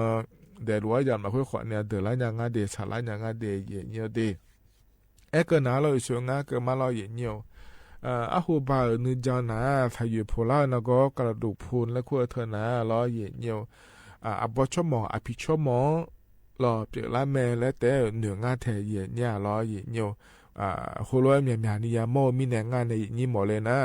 ที่น่าล้อเธอเนี่ยนั่งเธอล้อก็ไล่เนี่ยล้อเย็นเนียวเธอเนี่ยกำเจนี่กำหมดช่องรถสางานในเย็นนี้ขอนี่เย็นเนียวเธอก็หมอไปชอชิฮองเงยเย็นเนียวเดมาไม่นี่นะสายุพอลาเธอเดเยเนเดชอบหมอแต่มังอภิอาบอาดามาเปียหอนะยาขอนี่เปียยังไงจะเดเยเนเดเธอมีเนี่ยเราโยคะขาสนุพางาเยเนที่อาอาโคมาขอลาเดขอเนี่ยหรอนักก็เฮเดเปียยังไงเจเยเนหรอน่าอาบูรอเยเนที่อานะขอเนี่ยไอ้ยังก็เธอเจียนักก็เธอเปลี่ยนเล่ายกข้องอาจจะเดย์เนียวเดย์และตัวเกิดงานเทียเนี่ยเพราะในเธอแต่มา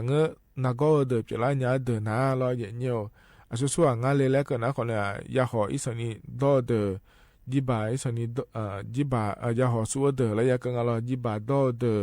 เพราะในยากาเราอาจจะสเตียรอยแล้วคุณแม่รอเยเนียวเฮเดอร์เนี่ยนี่จุ่มละเดเจเยเนี่ยยาสเตียรอยแล้วเธอเยเนียวที่เฮลัวก็เนี่ยหมอเนี่ยเยเนี่ยสเตียรอยแล้วเธอหน้ารอเยเนี่ยยมยากาล้อ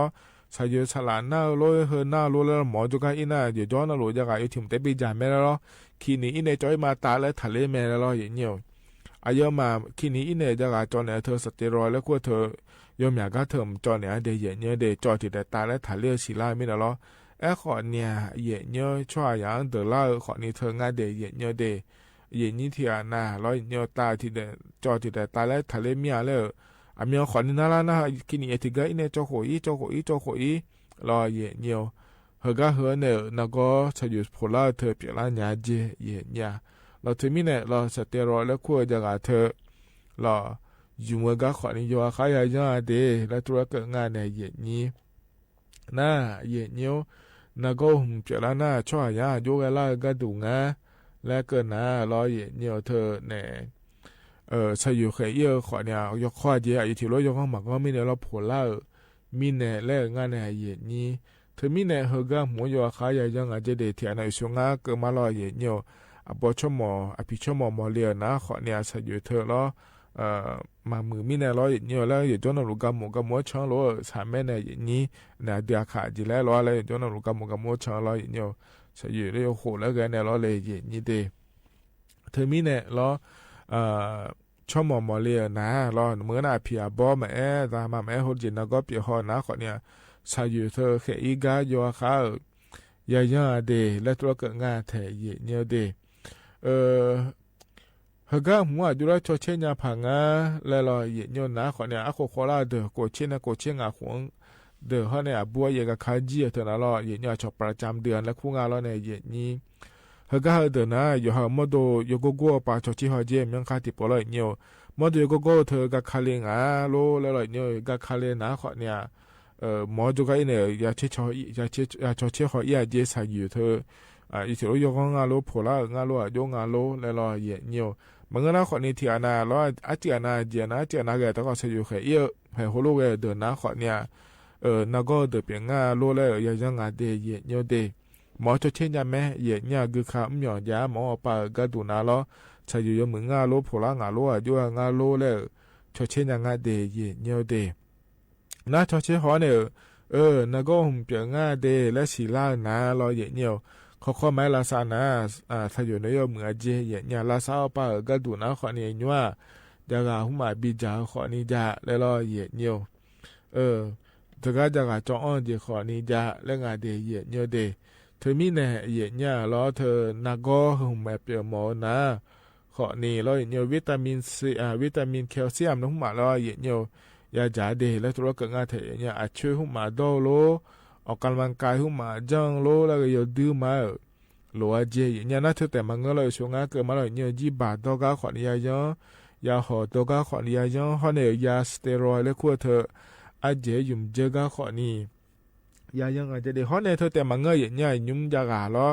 อาเดือพุ่งกันอีกขึ้นกันนี่ละแหงอาจากาเฮล้อเดี๋ยวน่าเกิดเจนก็ขอนี่ลาซาเนี่ยไม่ดีแล้วตัวเอล่าอังลาเธอล้อเยี่ยวเฮก็เจียงอยู่อาเขาย้อนดีแล้วตัวเฮน่าขอนี่เยี่ยนี่นะก็ต้องเชื่อก็ก่อล้อหมอปานเอลวยเยี่ยนี่จะก็เอกาดาเนเนบิสิบิกาเลเดเยี่ยดีเฮก็เนี่ยนะยามเขาจะล่าเฮล้อเยี่ยเยี่ยชาการบินาหาดากันมาเดเยี่ยดียุ้มเฮก็พอในบินาหาดาเฮล้าคนนี้อายุมีคู่เยอะสองมาในงานเทเยี่ยล้ออายามเขาจะล่าหรือพอบินาหาดาเนี่ยอายามเจียนะว่าอีมาเดยอกันเราจะอยู่มาเดยเนียวคันนี้ชอล้องามาดูเฮก็มีอมัวดัวจอเนี่ยเยี่ยนี่พัฒนจุลามาเดนาลีเยล้าในเวลาเกินล้อเยี่ยเนียวว่าอีมาเดอดูทำมาว่าเบื่อชา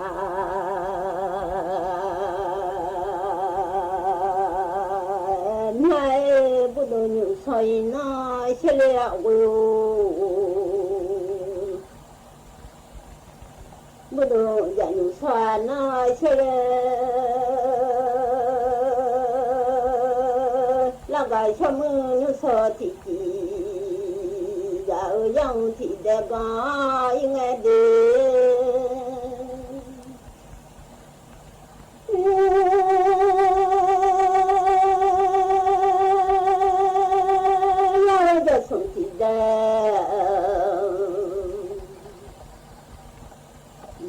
应该呢，老几有的我都用来从都伢老久啊，啊不没有，我从都伢，这有没得用我从伢我还都把你们家。le ma du le ya no nu ga ni mu le je ma ni ya ma i ho we nyo jo nya le ni ya che le we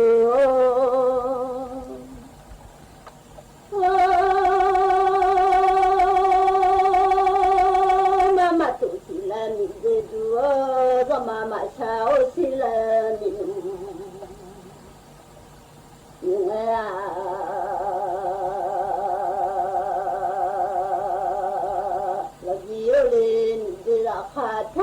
มาดูพญาวูเดินเข้าเรือทอมาดูพญาเล่นยาหนอเดินมีโอ้ยเรือชามาดูพญาแล้วมาสุรินี่เดินได้ชี mà mai xa lên đi là thằng dây là bố đâu giờ hạt già lên nó nữ giàu sẽ nhà lo nhiều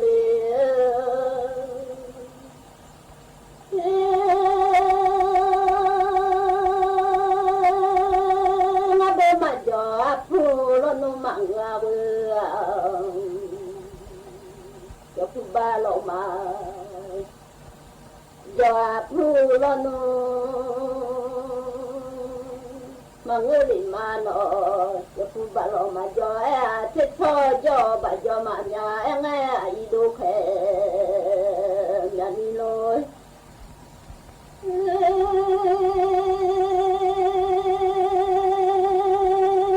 bà cho mà nhà ai lúc hè nhà ni lo cho nó lo thế nhỉ bà cho mà nó lo xuất thế bà kho mà nó đi cho thế nhỉ bà cho dê là nhà là nó lo xuất thế bà kho nó là nhà là nữ nhà nó cho mà mi dê ngã hà thì là mi dê sao mà bôn ni dê là chơi mà nó à bò để là thì phụ cho để là khá thọ đồ lê ở nhà mía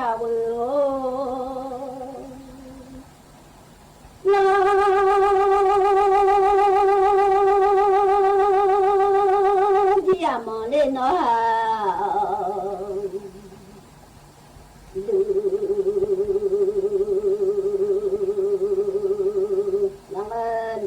là thọ nu lê ngầu là thọ nu lê nga mi khoe lêu à cha là lo nuôi lên nhà nó mà đi ăn bàn này hilo mà yo thóc khô bàn này hilo yo nhà thì phụ bàn này mà yo chuyện gì bàn này rồi yo nhà xe phụ ta là ni xong ba thọ đồ nó tụi đi đây ya thọ bao khờ đồ lê nó đi ăn bàn này hilo mà yo thóc khô bàn này hilo yo mà mình dừng hậu mà là thọ mà mi mà đi à cha là nó cha khờ ngầu à bà mà người rồi nó bà chiều khẽ đi ngầu à bà mà người đi ra nó mà nó nữ ở cha mà nó tôi chỉ là đủ mà à cho vô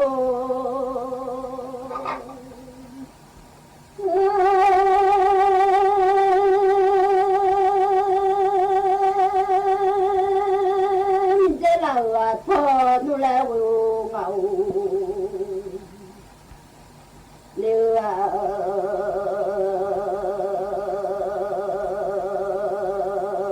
thọ nuôi là lo gì nữa phô thọ mà cha mà là nữ nhân lo gì nữa anh thọ thọ mà cha liền mà lên nó mà hình thọ có cha mà liền mới lại sao mà mình nó du cho mà mình dê nữa là mà phá nhà xe tu là mà đi ra lò nhà là phá cho vô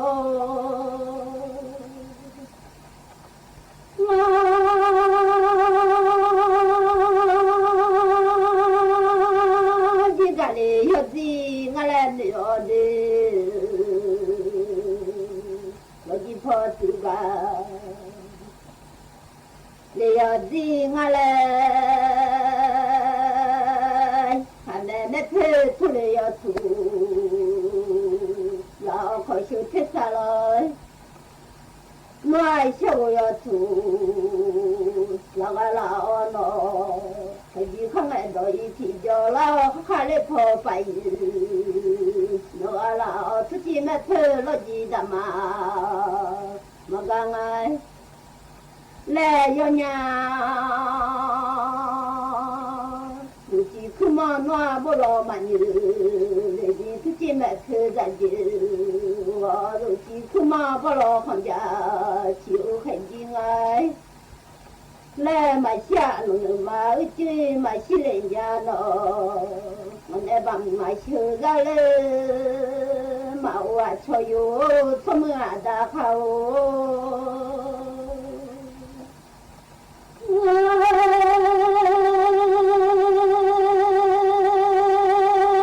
我的靠的就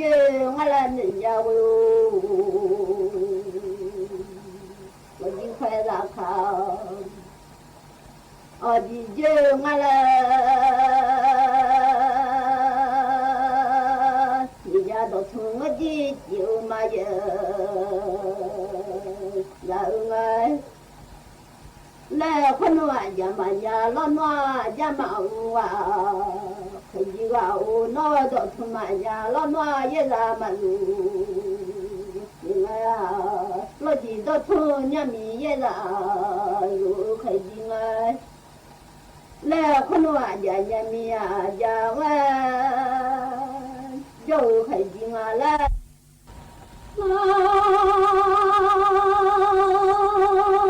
ดีดอกทุ่งอย่ามีอย่าละ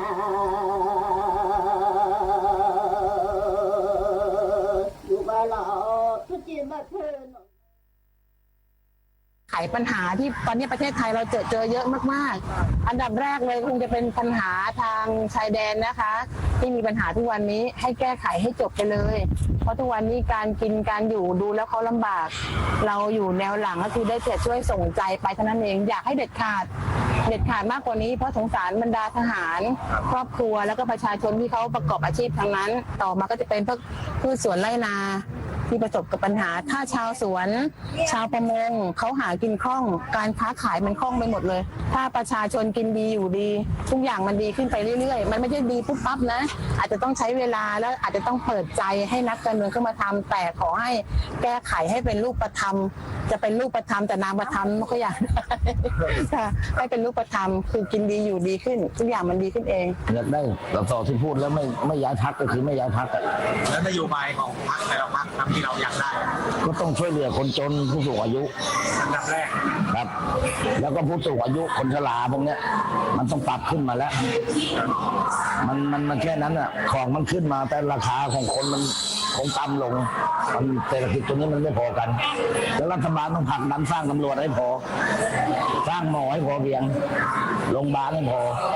ถ้าไม่มีโรงพยาบาลเวลาเกิดโรคแล้วแก้ไขอะไรไม่ได้โจรก็เยอะตำรวจก็ไม่พอก็อยากให้พัฒนาเรื่องสาธารณสุขด้วยใช่ครับมันควบคู่กันไปฮะก็เชิญให้ทุกคนออกมาใช้สิทธิ์อย่าปล่อยให้สิทธิ์นั้นตกน้ำหายไปอย่าคิดว่าไม่เลือกแล้วไม่ไปเนี่ยคนที่เขาคะแนนเป็นต่อเขาจะลากตรงนี้ไปสิวันอาทิตย์ที่8 กุมภาพันธ์นี้จะไปได้สิทธิ์ไหมครับไปทุกงวดได้ไม่อยากไปเยอะคือที่ผ่านมาก็ใช้สิทธิ์ทุกครั้งใช้สิทธิ์ทุกครั้งตัวชอบใครก็ลงวันนั้นถ้าไม่ชอบนี่ก็ไม่ลงใครเพื่อนเรื่องนี้มีส.ส.ในดวงใจหรือยังครับในใจได้คือยังเนาะยังไม่รู้จะเลือกใครไม่รู้จะเลือกใครมันดีทั้งนั้นนะครับดูมีวิธีการคิดดูยังไงครับว่าจะเลือกคนนั้นคนนี้ดูดวงไหนต้องรู้นโยบายว่าจะต้องรู้ว่าดูมันดีหรือไม่ดีอะไรจะที่เคยทำมันได้ผลไหมทำไม่ได้ผลเราก็ไม่ดันถ้าว่ามันได้ผลดีเราก็สนับสนุนไปเดี๋ยวมาอยากให้มีนโยบายเกี่ยวกับเรื่องการรักษาพยาบาลอะไรปรับปรุงอะไรดีขึ้นครับมันก็ดีต้องปรับปรุงในพวกแรงงานผู้สูงอายุอะไรให้มันดีขึ้นไปให้ลุงเชิญชวนพี่น้องประชาชนใช้สิทธิ์วันอาทิตย์ที่8 กุมภาพันธ์นี้ใช่ชวนกันไปคือเราจะบอกว่าแต่เราไม่ชอบเราก็ไม่ต้องเลือกถ้าชอบใครก็ได้มันนโยบายมันก็ใกล้เคียงกันแล้วมันทำใกล้เคียงกันแล้ว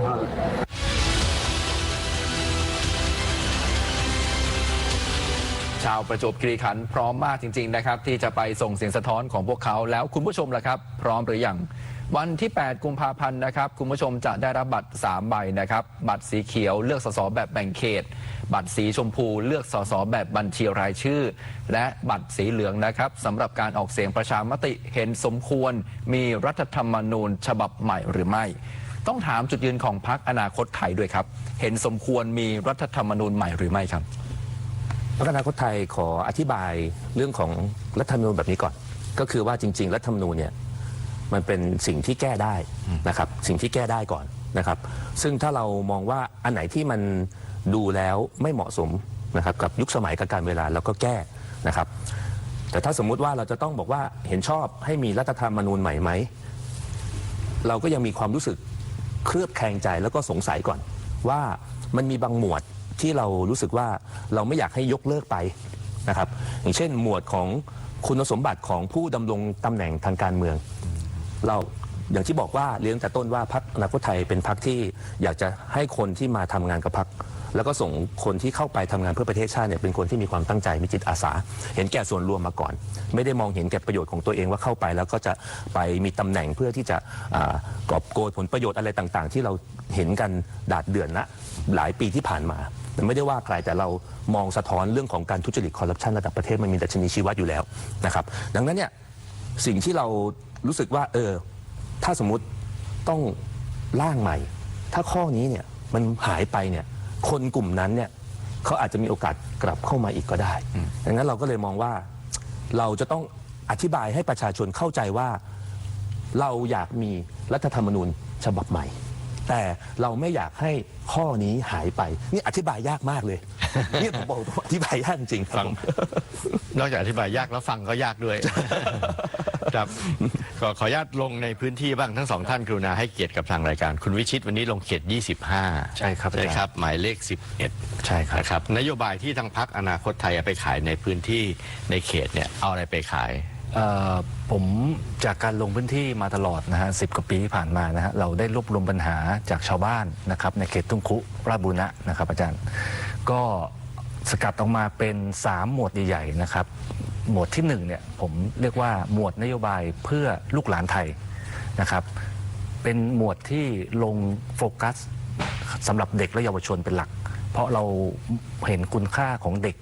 วันนี้คือผู้ใหญ่ในวันข้างหน้านะครับจะทำอย่างไรให้เด็กไทยของเราเนี่ยโดยเฉพาะในพื้นที่ของเราหรือทั่วประเทศเนี่ยมีรากฐานที่แข็งแกร่งนะครับสิ่งนั้นเราเลยมานำเสนอในเรื่องของการสร้างเขาขึ้นมานะฮะให้เป็นเด็กดีเด็กเก่งเด็กกล้านะครับจัดหลักสูตรนะครับเป็นหนึ่งนโยบายของเราคือหลักสูตรการเรียนแห่งอนาคตนะครับสำหรับเด็กของเรานะครับเป็นเพิ่มทักษะสกิลต่างๆนะครับไม่ว่าจะเป็นสกิลเรื่อง AI นะครับแพลตฟอร์มออนไลน์นะครับเรื่องของความคิดสร้างสรรค์ต่างๆเราก็เลยมาคิดว่าพื้นที่ทุกแล้วนั้นเราเนี่ยจริงๆเนี่ยเราน่าจะผลักดันในการสร้างให้เด็กของเราเนี่ยออกมาทำกิจกรรมสร้างสรรค์เนี่ยเยอะมากให้เขามาปล่อยของได้นะครับเรามีหอศิลป์ที่ในเมืองใช่ไหมที่ข้างมาบุญคลองแต่ทำไมคนฝั่งทนหรือทุ่งคุเนี่ยเราไม่มีหอศิลป์อย่างเงี้ยเราจะทำยังไงที่เราเลยตั้งว่าเราจะผลักดันทำให้เกิดในพื้นที่ของเราที่เกิดขึ้นนะฮะให้คนมาปล่อยของได้ทำยังไงให้เด็กของเราเนี่ยที่มีความรู้มีสกิลในเรื่องของกีฬาเราจะจัดให้มีผู้ชำนาญการมีผู้เชี่ยวชาญในด้านกีฬาเนี่ยขับเคลื่อนให้เขาเนี่ยเป็นนักกีฬาระดับเขตระดับประเทศและระดับโลกได้นะฮะจุดสุดท้ายคือเราจะสร้างเด็กเรายังไงให้มีคุณธรรมมีจริยธรรมก็เลยจะต้องสนับสนุนเรื่องงบประมาณในการสนับสนุนในองค์กรทางศาสนาเพราะว่าพื้นที่ของเราในทุ่งคุเนี่ยมีพี่น้องชาวมุสลิมวิทยุแห่งประเทศไทยให้ความรู้คู่ความสุข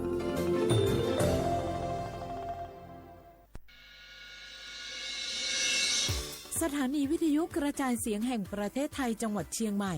AM 1476 กิโลเฮิรตซ์สถานีวิทยุภาคภาษาชาติพันธุ์แห่งเดียวในประเทศไทยที่มีความทันสมัยเชื่อถือได้สร้างอัตลักษณ์กลุ่มชาติพันธุ์สู่สากล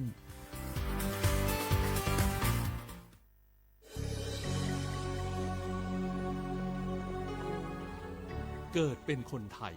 เติบโตบนผืนแผ่นดินไทย จงภูมิใจในความเป็นไทยชาติไทยเรานั้นนับเป็นชาติที่มีความเป็นมาเก่าแก่ยาวนานเรามีภาษาวัฒนธรรมและมีสิ่งต่างๆที่เป็นเอกลักษณ์ให้เราได้ภาคภูมิใจในความเป็นคนไทยเราควรเห็นคุณค่าและมีความรักชาติหวงแหนแผ่นดินอันเป็นมรดกของบรรพชน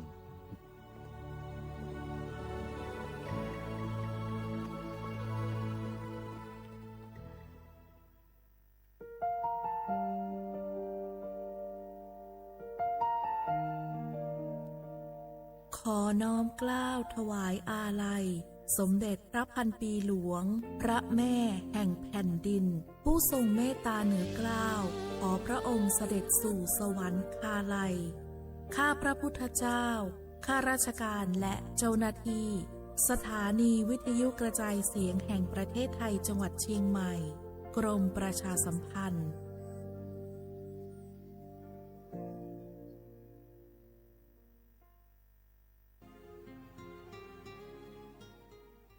This is a moment of profound grief for the Kingdom of Thailand.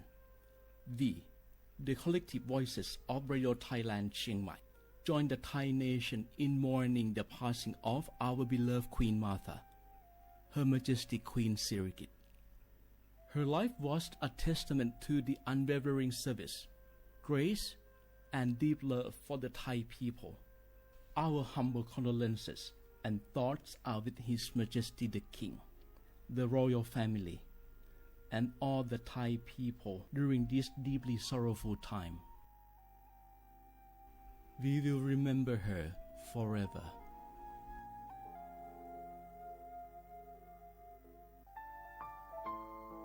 เฮาข้าพี่น้องเจ้าคือไต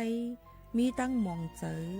อันเจ้านางหอคำสมเด็จพระนางเจ้าสิริกิติ์พระบรมราชินีนาถพระบรมราชชนนีพันปีหลวงเลยเข้าสวนหมักหักคำนนเพกว่าย้อนสู้เก่าตึงปันเฮาวิเย็นขวัญเงาเจ้าเฮาขาฮอดถึงตีสุคติกัดเย็นเสกำเฮาขาพี่น้องก้นคือไต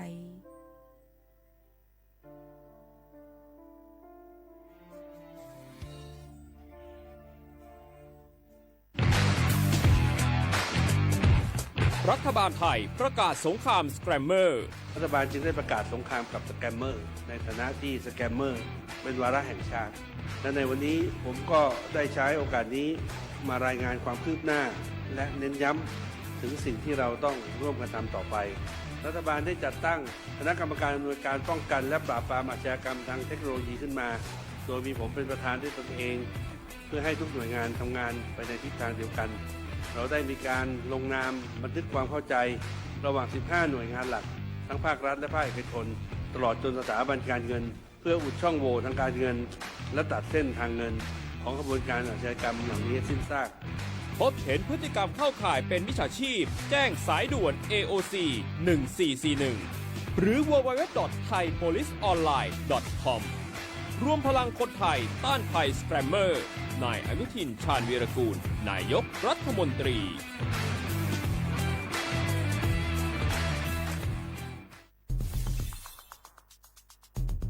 แค่ 3 ปีความเสียหายจากอาชญากรรมไซเบอร์ของคนไทยพุ่งทะลุถึง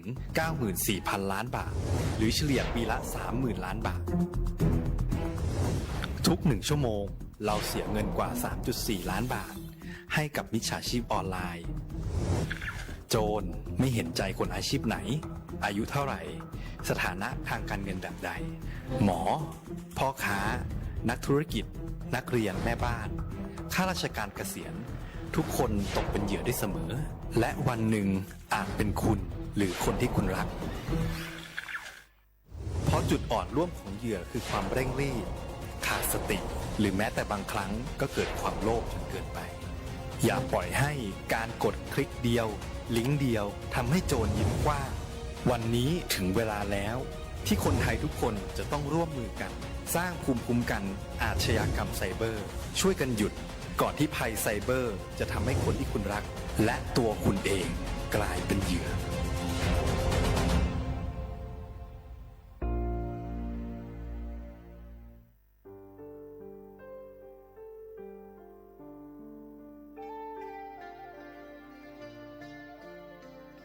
มูลนิธิร่วมจิตน้อมเกล้าเพื่อเยาวชนในพระบรมราชินูปถัมภ์ขอเชิญชวนผู้มีจิตศรัทธาทุกท่านเข้าร่วมบรรพชาอุปสมบทหมู่93รูปเพื่อน้อมรำลึกในพระมหากรุณาธิคุณและถวายเป็นพระราชกุศลแด่สมเด็จพระนางเจ้าสิริกิติ์พระบรมราชินีนาถพระบรมราชชนนีพันปีหลวงผู้ทรงพระคุณอันประเสริฐองค์พระบรมราชินูปถัมภ์มูลนิธิร่วมจิตน้อมเกล้าเพื่อเยาวชนจึงขอเชิญชวนบุคคลที่มีอายุ 20 ปีขึ้นไปร่วมอุปสมบทหมู่ระหว่างวันที่ 27 กุมภาพันธ์ ถึง 9 มีนาคม 2569 ณ วัดเทพประธานอธิพรอำเภอสอยดาว จังหวัดจันทบุรี ทั้งนี้รับสมัครตั้งแต่วันที่ 19 ธันวาคม 2568 ถึง 31 มกราคม 2569 โดยไม่มีค่าใช้จ่ายหรือร่วมบริจาคสนับสนุนในโครงการได้ที่ชื่อบัญชีมูลนิธิร่วมจิตน้อมเกล้าเพื่อเยาวชนธนาคารไทยพาณิชย์เลขบัญชี 404-204-2266 สอบถามเพิ่มเติมได้ที่มูลนิธิร่วมจิตน้อมเกล้าโทร 08-0404-2439 และ 08-5114-8900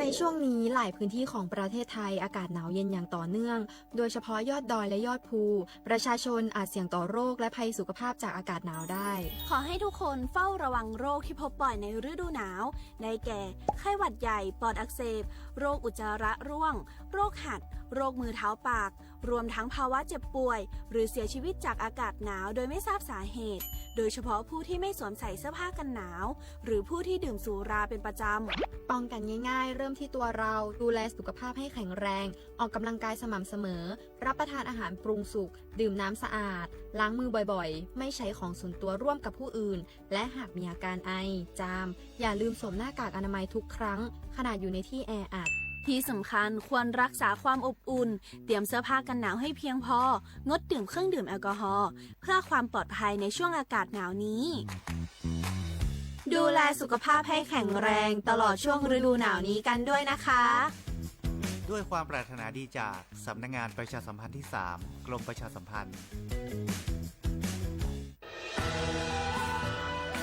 จากศาลากลางจังหวัดน่านหลังเก่าพัฒนาสู่การเป็นศูนย์การเรียนรู้นันทศิษย์ป่าคารโดยมูลนิธิรักป่าน่านนับเป็นพระมหากรุณาธิคุณที่สมเด็จพระกนิษฐาธิราชเจ้ากรมสมเด็จพระเทพรัตนราชสุดาสยามบรมราชกุมารีได้พระราชทานนามนันทศิษย์ป่าคารอันหมายถึงอาคารแห่งความรู้ทุกแขนงของจังหวัดน่านภายในประกอบด้วยห้องนิทรรศการเฉลิมพระเกียรติรัชกาลที่ 9 แสดงพระราชประวัติและพระราชกรณียกิจของพระผู้ทรงเป็นพลังแห่งแผ่นดินและต้นแบบของความเพียรรถพระที่นั่งอนุสรณ์แห่งการเสด็จเยี่ยมราษฎรในถิ่นทุรกันดารทั่วทุกภูมิภาคของไทยพิพิธภัณฑ์ศาลากลางจังหวัดน่านความทรงจำของอาคารหลังเก่าและการอนุรักษ์สิ่งสำคัญของเมืองน่านเทคโนโลยีกับมนุษย์จุดประกายความคิดสร้างสรรค์สู่การสร้างนวัตกรรมในอนาคตน่านซิมูเลชันแนวทางจัดการขยะที่ยั่งยืนเพื่อตระหนักถึงผลกระทบต่อสังคมเศรษฐกิจและสิ่งแวดล้อมห้องสมบัติน่านย้อนรอยสู่อดีตและความรุ่งเรืองของนครน่านผ่านเงินตราเครื่องเงินและผ้าทองเปิดให้เข้าชมฟรีไม่มีค่าใช้จ่ายตั้งแต่เวลา 9 นาฬิกาถึง 17 นาฬิกาหยุดทุกวันจันทร์และวันนักขัตฤกษ์มาร่วมอนุรักษ์สืบสานสร้างสรรค์ศิลปะวัฒนธรรมและวิทยาศาสตร์ของเมืองน่านคุณค่าที่น่าภาคภูมิใจ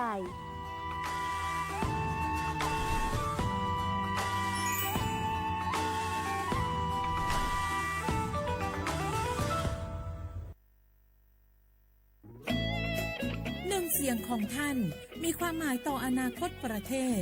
การเลือกตั้งคือโอกาสสำคัญที่ประชาชนจะได้ร่วมกำหนดทิศทางบ้านเมือง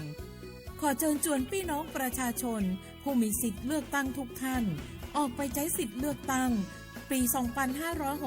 2569 เลือกคนดีเลือกผู้แทนที่ตั้งใจทำงานเพื่อประโยชน์ของประชาชน บดีปล่อยให้เสียงของท่านเงียบหายเพราะประชาธิปไตยเริ่มต้นที่การไปใช้สิทธิ์ร่วมกันไปเลือกตั้งอย่างพร้อมเพรียงกันวันอาทิตย์ที่ 8 กุมภาพันธ์ 2569 8 โมงเช้าถึง 5 โมงแลงใช้สิทธิ์ใช้เสียงเพื่ออนาคตของประเทศไทย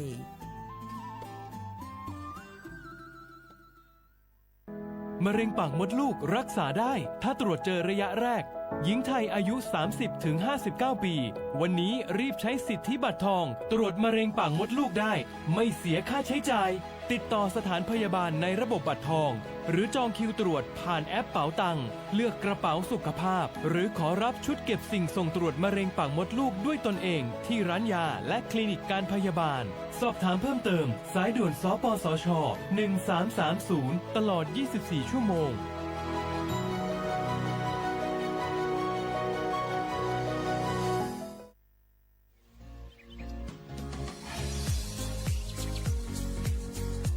จอมหนังปึงมติครม.มือวันที่29เดือนธันวาคม25ปากไป67เฮาฮิปเน็ตแกลิดปัญหาสถานะและสัญชาติคนอันอยู่ดังเมืองจึงไทยจอมมาตรา17นั่น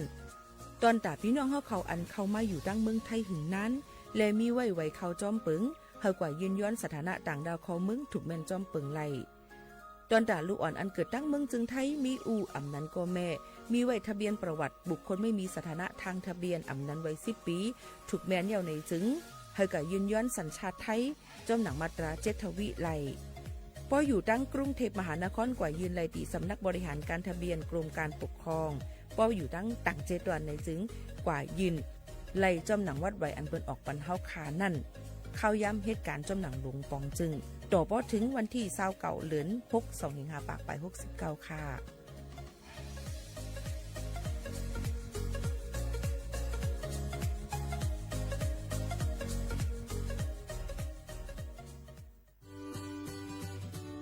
พี่น้องเฮาเขาค่ะพอถึงมาในวันอาทิตย์ที่8เดือนธันวาคม25ปากไป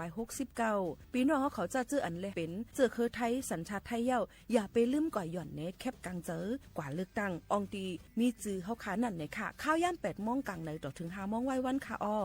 คักตอนง่ายๆค่ะเดเจอวัดไว้กับตัวอันเดียวกุ้ยก้นอันมีสุนตาเดกว่าหย่อนในแคบกลางเจอเตเลยวัดไว้หย่อนในแคบกลางใจอยู่3ไว้3สีจ้อมกันในค่ะอ้อสีเขียวเตเป็นวัดไว้เลือกตั้งสสแบบแบ่งเขตเลือกตั้งค่ะสีของเตเป็นไว้เลือกตั้งสสแบบบัญชีรายชื่อและสีเหลืองเตเป็นไว้ออกเสียงประชามติแก้ไขรัฐธรรมนูญในค่ะออกกว่าใจสุนในสุนเป็นตาอนาคตตั้งนาอันเฮาคาเลือกไว้ลุยมือโตเจ้าเก่าอย่าลืมกว่าเลือกตั้งกันค่ะนะ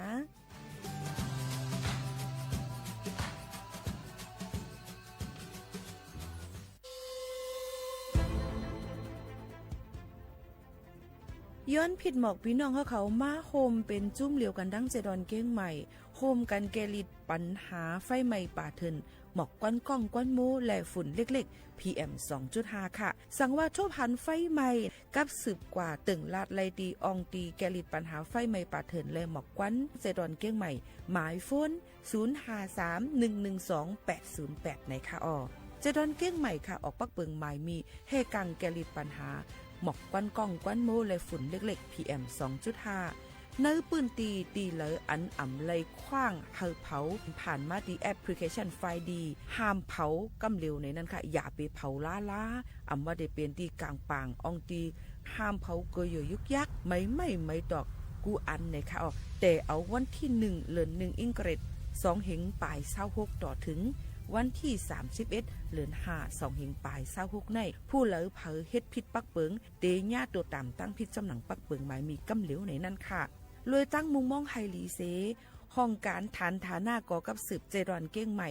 มาโฮมเป็นจุ่มเหลวกันดั้งเจดอนเก้งใหม่โฮมกันรักษาสภาวะฟิงตื้นเป็นเฮ็ดให้จันล้มถวยเจออันลีต้องฟ้าเสียนเสออ่ำมีหมอกกวนกองกวนโม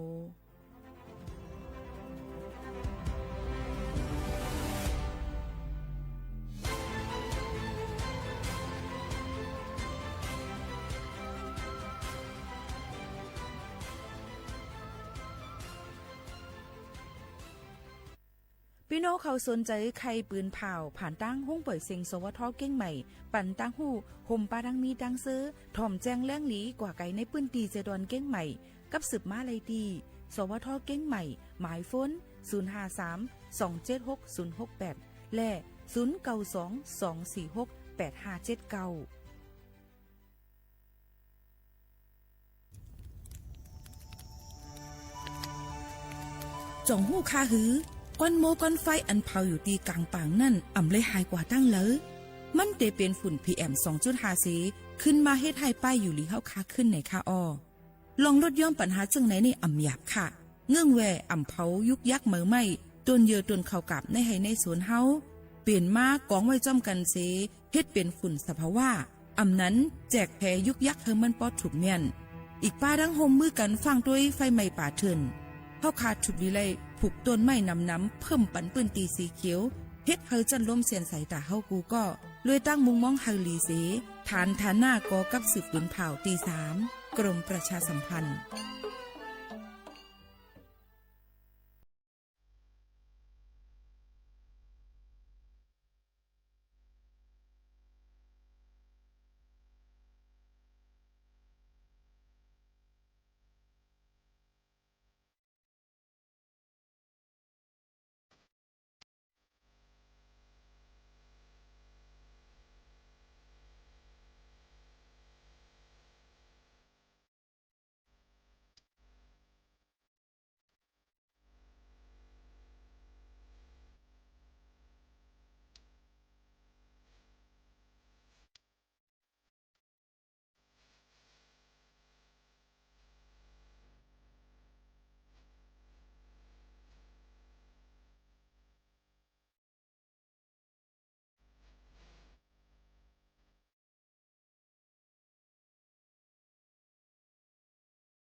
เมื่อสูงค่ะเมื่อสูงพี่น้องผู้ยินถ่อมเฮาคาทั้งเสียงกูก็กูกวนค่ะทบกันดินเฮาตอนการห้องปล่อยเสียงสวทเก่งใหม่ AM 147กิโลเฮิรตซ์ค่ะปืนปล่อยเสียงกวนวันพอถึงมาข้าวยำจำกันจังหนังไหนสิเฮาค่ะฮบทบจำกันในตอนการภาษาความใต้เมื่อสูงค่ะในค่ะอยู่เป็นอ้ยก็อ้ยเซพ่อแม่ปีๆน้องๆเขาเนี่ยค่ะอ๋อย้อนสู้ปันกูก็มายินถ่อมในตอนการเฮาค่ะให้อยู่ลีกลางยันเพขินกันกูก็กูก้นเนี่ยค่ะตอนตาในวันมื้อใดถึงมาเนอวันอังคารที่27เหรินทน1 2 เหงปลาย26ปีพุทธศักราช2 เหง5ปากปลาย69ปีได้2 เหง1ปากปลาย20ปีก็จานเหง3ปากปลาย87คู่ในนั้นค่ะเป็นเหริน3เหมอเก่าคำในวันเหมือนไอเซอยู่เป็นอ้อยก็ไอเซปอมแม่พี่น้องเขาย้อนสู้ให้กูก็มาถ่อมในตอนการเฮาคายเย้าในก็ให้มีตั้งซื้อเจอกันอ่อนตั้งในก็ได้คือให้พี่น้องเขามาอยู่จอมไข่หมู่เขานนเสอำกามีปาดังผู้ผมจัดรายการเฮาคาเนี่ยค่ะน้องอันมาฝึกการลูกดีจันจอมราชภัฏเชียงไฮ้น้องบัวทิพย์เนี่ยค่ะอ๋อมาอยู่เป็นอ้อยก็ไอเซปอมแม่พี่น้องเขาอ่อนกันกว่าตรงตักกันก่อนค่ะหมายสงค่ะหมายสงค่ะนางจือบัวทิพย์ค่ะเอาค่ะเมื่อในเตเลยว่ามาหกทุบจมกันเทียงเข้าย่ามก็ติถอยหลังกายย้อนบัวน้องก็ติฝึกการเติยาวๆมาอยู่กันในไลตั้งหูอีสังพองค่ะอันที่สนใจแล้วก็ไลอีหังพองตีสวทเก่งใหม่เลยค่ะก็ได้การเรียนรู้หลักการในการทำงานตีองค์กรนี่เจ้าเอาค่ะแนวทางการทำงานบ่ออกกว่าเฮาได้ก็เฮ็ดอีสังบ่กะดีโรงเรียนน่ะติก็ลาดเปิ้นว่าจังซี่ค่ะบ่จบการนั่งแต่อย่างก็อาจารย์หือทำสารานิพนธ์เจ้าไปนำเสนอเกี่ยวกับงานตีเฮามาฝึกเจ้าอ๋อบ่นั้นก็ติเลยห่างเฮียนไว้นะหลายๆอันนั่นน่ะเนาะเอามาได้เป็นรองฝ่ายรายการฝ่ายข่าวฝ่ายจัดรายการฝ่ายทำตัดต่อคลิปวิดีโอจังไหนเนาะอ๋อก็เลยว่าต้องมีตั้งชื่อค่ะมีความสุขไหมมาในการที่เนี่ยลูกมีความสุขค่ะเดี๋ยวก็จะไปก็รู้สึกใจหายเนาะเขาก็เดี๋ยวเลยอยู่จ้ำกันจังไหนก็เดี๋ยวเลยว่าใจหายเนี่ยในการเขียนข่าวด้วยน้องเขาเลยเตรียมข่าวเนี่ยมีหลักการจังหือพองปีหัวหน้าฝ่ายข่าวเขาลาด้วยหลักการหลักๆของการเขียนข่าวอันเตรียมข่าวเนี่ยเปิ้นก็จะมีสอนมาคือข้อมูลข่าวแหล่งข่าวว่าคือเจ้าแล้วก็มีแบบฟอร์มการเขียนข่าวของปีเขาคือเป็นตัวอย่างคือเฮาดูแล้วก็เขียนตามปีเขาเจ้าแต่เฮาเป็นคนคิดเขียนเองนะเจ้าแต่แค่ตัวอย่างแพทเทิร์นเหมือนกันเจ้าเยอะก็จ่องเลยออกปืนตีกับจ้อมฝ่ายข่าวพอไงลงอยู่เจ้าลงอยู่เนาะนี่ก็เป็นการฝึกการที่ในเพราะว่าปีๆน้องๆเขามีลูกมีหลานอันนั้นก็น้องๆเขาเฮียนฝ่ายทั้งในเนี่ยก็มาฝึกการตีสวทเก่งใหม่ไล่ก็จะมีอยู่4คลื่นจ้อมกันนี่ก็จะเป็นคลื่นชาติพันธุ์เนี่ยค่ะก็หึงๆนั่นๆจ่องก็มีพี่น้องเจ้าคือพี่น้องชาติพันธุ์มาจัดรายการที่ในเหมือนนั้นก็จะเป็นกะเหรี่ยงจะเป็นมงค่ะเนาะพี่น้องใต้ในตึกมีน้องเนี่ยตึงมาฝึกการในเลยว่ากัดแขนเต้ๆในนั้นค่ะข้อความเฮาได้แปลกเปิงกันเนี่ยว่าน้องเขาก็อยู่ดังเกียงแสนเจียงไฮ้ความเตลือเตขึ้นก็เต็มมีจังไหนค่ะแค่นพี่น้องเขาอันถ่อมในตอนการเนาะค่ะก็ปองเจอบันอย่างนั้นสิกำในเลยว่าน้องเขามีตั้งคัดใจเลยอ่ำอายนะคะว่าน้องเขามรัดความภาษาเฮาคาในถูกดีและยุกย่องยกกับปั่นแห้งใจน้องๆเขาเต้ๆว่าๆในค่ะเมื่อในน้องบัวทิพย์เอาข่าวอีสังมาปั่นพี่น้องผู้ยินถ่อมเขาเลยถ่อมค่ะเจ้าเมื่อนี้ก็จะมาบอกค่ะพี่เอ็มก่อนเจ้าค่ะตอนนี้นะเจ้าอำเภอพร้าวขึ้นสีแดงเลยเจ้าอยู่ตี90แล้วก็ล่องลงมาก็อำเภอชัยปราการจังหวัดเชียงใหม่เนี่ยเจ้า76เจ้าหางดงอยู่ตี61เจ้าแล้วก็สันกำแพงอยู่ตี58สีส้มเจ้าสันกำแพงในสีส้มอะค่ะเจ้าตายอยู่สันกำแพงโอ้ลดลงมาแล้วเมื่อก่อนที่ผ่านมาอันนี้ก็ตีเลยว่าเฮาลองตั้งคืบหน้าลองข่าวฝุ่น PM 2.5 เฮียงเลยว่าเฮาคำไม่เจอยก็ใส่เจอย้อนบ่ว่าเป็นฝุ่นนำมาเมืองโมมาฝุ่นเล็กๆที่เฮาคำหันเลยตาเฮาคานั่นเนี่ยมันติบ่เฮาคาสุดนมเข้ากว่าเนี่ยมันจังตุ้มเตอป้ายอยู่ลีมันได้เป็นภายปอดภายลมถวยเจอในนั้นขายยก็เป็นเจ็บเป็นคมในนั้นข่าวตาเจ็บตาแสบตาแหลงจังได๋ยก็ปรากฏอันมีตั้งเป็นจับตัวไว้นึงแค่หนูเลยอยู่ไว้ที่เฮือนอันบ่ใส่เซ็นเซอร์ย้อนเปื้อว่าฝุ่นในมันได้จางตุ้มเตอนั่นค่ะเราเฮ็ดให้ตั้งเปลี่ยนเฮาค่ะปอบพุดมีมานำเตอหรือเสเก่าแทงจังไหนค่ะลูกอ่อนก้นเฒ่าก้นอันมีตั้งเป็นจับตัวไว้ก็ถูกดีไรเงึ่งแวอย่าไปออกกว่าอยู่ที่ในเกกลางปางที่มันมีควันหนำนั่นขนาดเนาะบ่ได้ออกเพราะว่าโหลเลยออกในก็โหลเลยใส่แมสผ้าตุ้มคูหนังอันเป็น อันเหมือนกับ N95 นั่นเองค่ะยุ่งตัวติเหตุกังฝุ่นไรเนี่ยค่ะนอกจากฝุ่นเย้าเนี่ยค่ะ PM 2.5เย้าในเพราะว่าเฮาค่ะอองตีเหตุการณ์เกษตรการให้การสนเปิ้นหรือไรเผาอยู่มันลำล่วงในก็เปิ้นติไรกับสืบกว่าที่ผู้ใหญ่ก้นลงเย้าก็ย้อนลงทะเบียนกว่าที่ FID เนาะเปิ้นก็ติปันข้าวยามพี่น้องเขาก้วยกะเปิ้นอำปันเผาลุยลงว่าอำเลยย้อนความเลยหังตั้งแต่เอาเลินเนี่ยเลินในวันที่1กว่าต่อถึงวันที่31เนาะ31เดือนพฤษภาคมเนาะเดือน5ในเปิ่นปันเผาเนาะพี่น้องเขาก็พอเผามีกฎระเบียบมีปักเปิงหมายมีว่าเผาในหญ้าต่ำก็คือก็ลูก2 ล้านบาทเจ้าสูงสุดเลยนะเจ้า2 ล้านสูงสุด2 ล้านบาทนี่ค่ะแต่เร็วในอย่าไปว่า2 ล้านหาเงินกับซื้อค่ำก่อนค่ำมื้อไหนค่ำก็คือมื้อไหนค่ำลดมาหา10 บาทแล้วจะลดยอมลงมาหา10 บาทอิดอ่อนเยอะว่ะตกอยู่1 บาทในก็คือค่ะค่ำแต่งตอนนั้นเดี๋ยวนั้น74,750 บาทเนาะลดมาแค่50 บาทลดมาแค่50 บาทแล้วก็เป็นคำสายข้อว่าจบแบนเจมเจในก็เดมีอยู่ที่ 75,550 บาทลดย่อมลงมาเมื่อกลางใน10โมงไป7มินิในเป็นโปรแกรมที่3เนี่ยลดย่อมมา50 บาทในค่ะพี่น้องก็ขึ้นลงค่ะเนาะกาขันคำแต่เหลวในค่ะโยก็แต่เหลวพอละถึงคำในหลูเลยฟังไว้คำยัดใส่คำปลอมเจ้าโยก็ก้นอันซื้อคำไม่ผ่อนทองผ่อนคำจะในค่ะเนาะแต่เหลียวในการขันคำมันขึ้นกูจังมีลองหยอกเรียนกันแล้วก็ซุ่มเงินกว่าหลายๆจึงเจอในพี่น้องเขาหลูเลยฟังกันไว้จอมไหนนั่นค่ะแล้วก็ก้นอันวนอ่ำลีนั่นน่ะเป็นก็ที่เอาคำให้ดังในที่เป็นต่างมิ้วเฮในอันนี้ก็อันปลอมเป็นโลหะในก็ลีโกเนี่ยอันนี้พิษปักเปิงเหมือนกันแล้วก็หลูเลยฟังกันไว้จอมในค่ะพี่น้องเขาอันนี้ลำลองเต้ๆในค่ะเนาะลองคำอันปลอมในค่ะก็มีมาหนำหนาเย้าในนั่นค่ะก็หลูเลยฟังกันไว้จอมในค่ะก็มาน้องๆที่เอาข่าวปืนหูตั้งหันมาฝากปันพี่น้องเขาแต่เร็วอ่อนกันกว่าหรือใจถ่อมได้เพียงความ1 หูก่อนนะคะเพียงความว่ามองหน่อยค่ะ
เลยทำกับเพ่งกว้างมันหูถูกใจนั่งเก่งข้ามห้องไว้ค้างมองเลยค่ะหนึ่งเพ่งกว้างค่ะเมื่อในก็ยังน้องก็ยังเดี๋ยวเอามาเกี่ยวกับไปลองเปิ้นถามมานำลองประกันสังคมในค่ะเนาะโยก็ประกันสังคมในปักเปิงกระทรวงฉบับอันใหม่อันที่เป็นเงินอันปีเฮาได้จ่ายเงินสมทบกว่าประกันสังคมนั่นเนี่ยเปิ้นได้ปรับเปลี่ยนแทงอันใหม่ๆเริ่มตั้งแต่เลือนในกว่า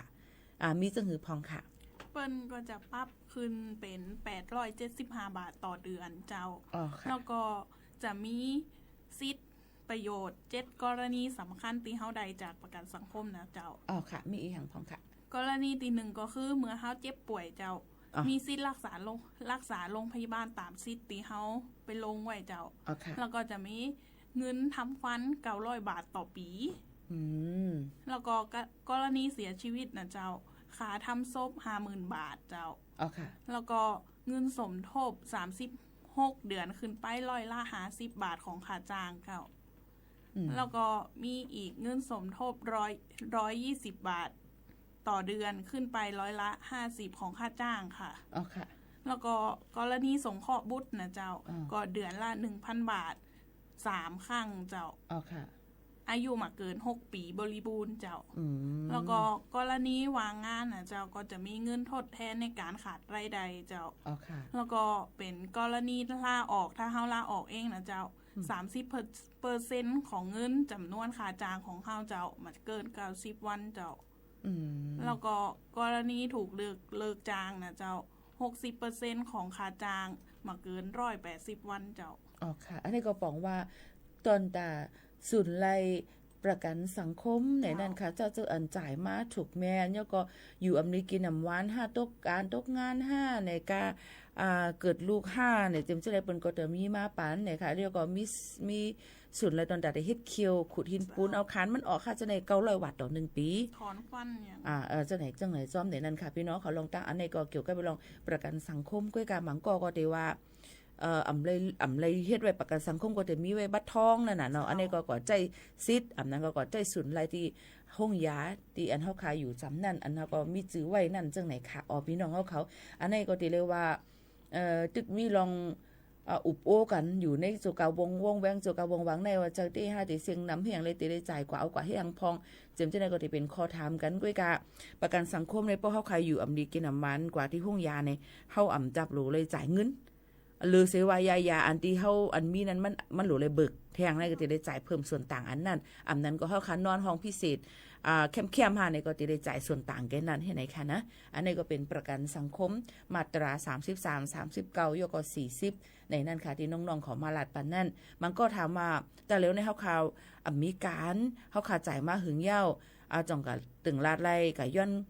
เงินไล่นั่นน่ะเนาะต้องกะย้อนในข้าวตั้ง30วันเพราะป่นหรือเสียนั้นมันก็ไหลนั่นน่ะเนาะในข้าวตั้ง30วันมื้อค่ะออกการมาให้มีการมีงานไก่ย้อนเปิ้นก็สิปันเงินหยอดใส่แดนพี่น้องเขามือพ้องตกการตกงานจังนั้นค่ะอันนี้ก็ถ้าเฮาพี่น้องเขาฮู้ไว้เจอหนังในจอมในนั้นค่ะมาฝากปันพี่น้องเขาเจอหนังไหนค่ะมีลองอีกสังแทงค่ะน้องบัวทิพย์ค่ะแล้วก็อีกเรื่องจะเป็นเกี่ยวกับการเคลือบสูติบัตรที่เขาเคยมีข่าวกันว่าเคลือบสูติบัตรเคลือบใบสมรสทะเบียนสมรสเนี่ยมันผิดกฎเจ้าเขาโต้แย้งกันแล้วทางข่าวเขาก็ออกมาบอกแล้วว่าทำได้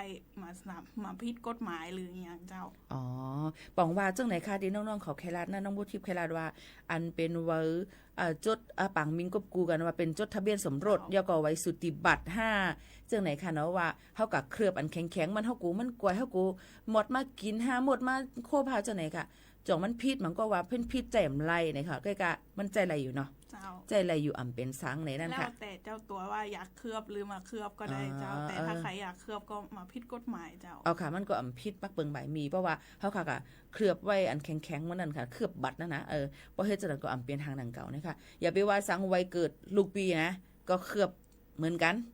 แทงกองได้มันเคลือบว่าก็แลกได้เคลือบน่ะกูมันก้อยกูมันหายกูหมดมากูมันนำเฮใส่5จังไหนอันนี้ก็เป็น ลองตีตั้งบุกุปอกในเฮาก็ฮู้ว่าอันใดถูกถูกเปิ้นเฮ็ดหือเฮาก็เฮ็ดนั้นจังใจแต่ตาเหลียวในกับปานมันทำคิดกลับมาโซเชียลก็นำมามันก็ว่าลีมันก็ว่าดีก็กะเปิ้นก็มาลาด้วยว่ามันเป็นสังไม่เป็นไรใช่มั้ยลูกก็ค่ะใจไรอยู่จังไหนค่ะยังก็มีอีหังเที่ยงค่ะอีกเรื่องก็จะเป็นเกี่ยวกับเตือนภัยไม่ยิ่งตีชอบเขาห้องน้ำสาธารณะหรือห้องน้ำปั๊มเจียเจ้ามันมีข่าวมาเมื่อวานที่ผ่านมาน่ะเจ้าเกิดเหตุผู้ชายแอบถ่ายไม่ยิ่งในห้องน้ำเจ้าบริเวณอำเภอสันกำแพงจังหวัดเชียงใหม่เฮานี่แหละเจ้าทิ่มไหลของสันกำแพงบริเวณใกล้แยกหลุยค่ะห้องน้ำปั๊มค่ะเจ้ามันเป็นห้องน้ำปั๊มในเซเว่นจีเจ้าลานจอดรถแล้วเขามีห้องน้ำแล้วเวลาเขาลงไปเขา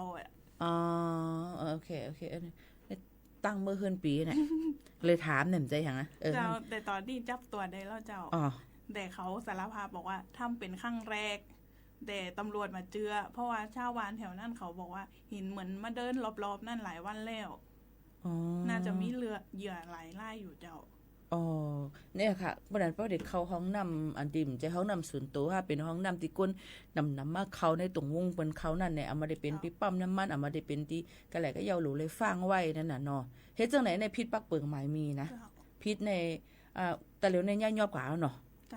ให้ไหนอาลีหลูเลยยอบปันจังไหนค่ะนะก็นั้นเลยหลูเลยฟังกันไว้นะคะอำว่าที่ไรก็ยาวลองตั้งจังไหนในลีโกนาผู้หญิงก็ยาวก้นใจก็ยาวมันหลีเพราะเปิ้นเลยเอาวิดีโอเฮาคาคลิปเฮาคากว่า5เนี่ยมันตื่นว่าพิษปักเปิงหมายมีเอาเนี่ยค่ะอันนี้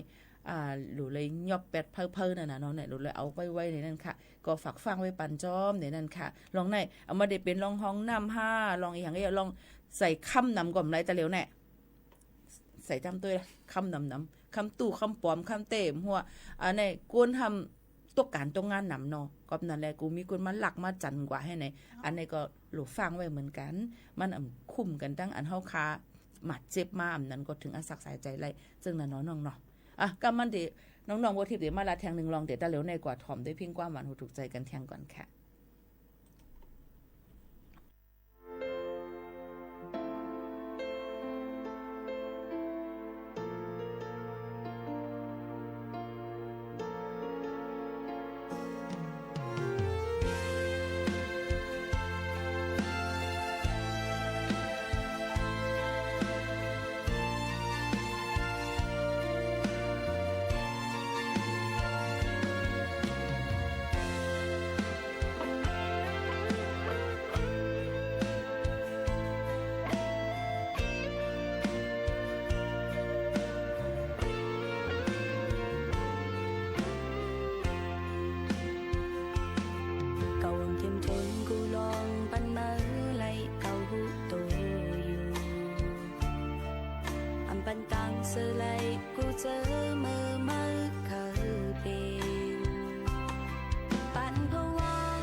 ใจไม่เหมือนหน้าเก่าอันไว้อยู่ตาหน้าเหินหักตีมนนี้ปนพ้นไว้เนื้อก็นางไพ่ปนมือนั้นอย่าโกสังปันเขายำนางเอาตังหัดมีเนื้อมือในตีฮิตเขาลีสุดวัน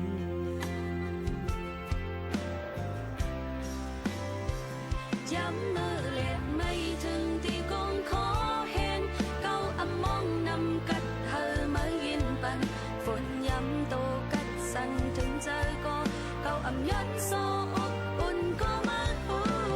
เขาต้องอันหยาบน้ำตีจบเด้งจีบเธอเป็นหังเก่าอำโกอำเฮ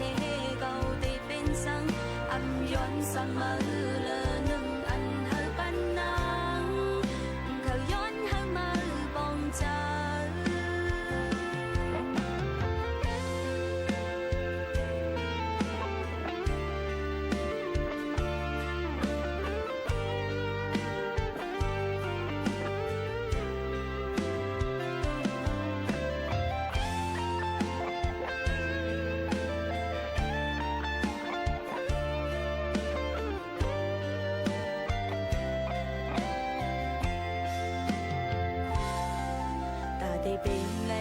เจอมาซื้อเก่าคัดแห่งอยู่อำเภอมือยับเจอไม่มือหน้าเก่าอันไว้อยู่ตาหน้าเฮินฮักได้มนนีปนพ้นไว้เนื้อก็นางภายปนมือนั้นอย่าโกสังปันเขายำนางเอาตังหักมีเนื้อมือในเดฮิตทะเลสุดวันหนึ่งย้ำมือเล็ดไม่ถึงที่กงขอเห็นเก้าอำมองนำกัดเธอมายินปันฝนย้ำโตกัดสันถึงเจอก็เก้าอำยันโซอกอุ่นก็มาหูเขาตั้งอันหยาบน้ำได้จบเด้งจีบเธอเป็นหังเก่าอำโกอำเฮเก่าได้เป็นสังอำย้อนสังมือเลอหนึ่งอันเธอปันนางเขาย้อนเธอมือปองใจ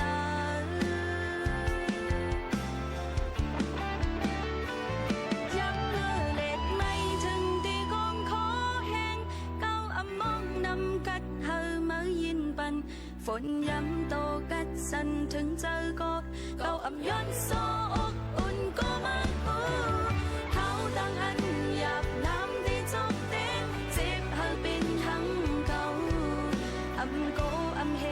เก่าได้เป็นสังอำย้อนสังมาเลอหนึ่งอันเธอปันนางเขาย้อนหางมาปองใจโอ้โหอำโกอำเฮเก่าได้เป็นสังอำย้อนสังมาเลอหนึ่งอันเธอปันนางจึงเขาย้อนหางมาปองใจ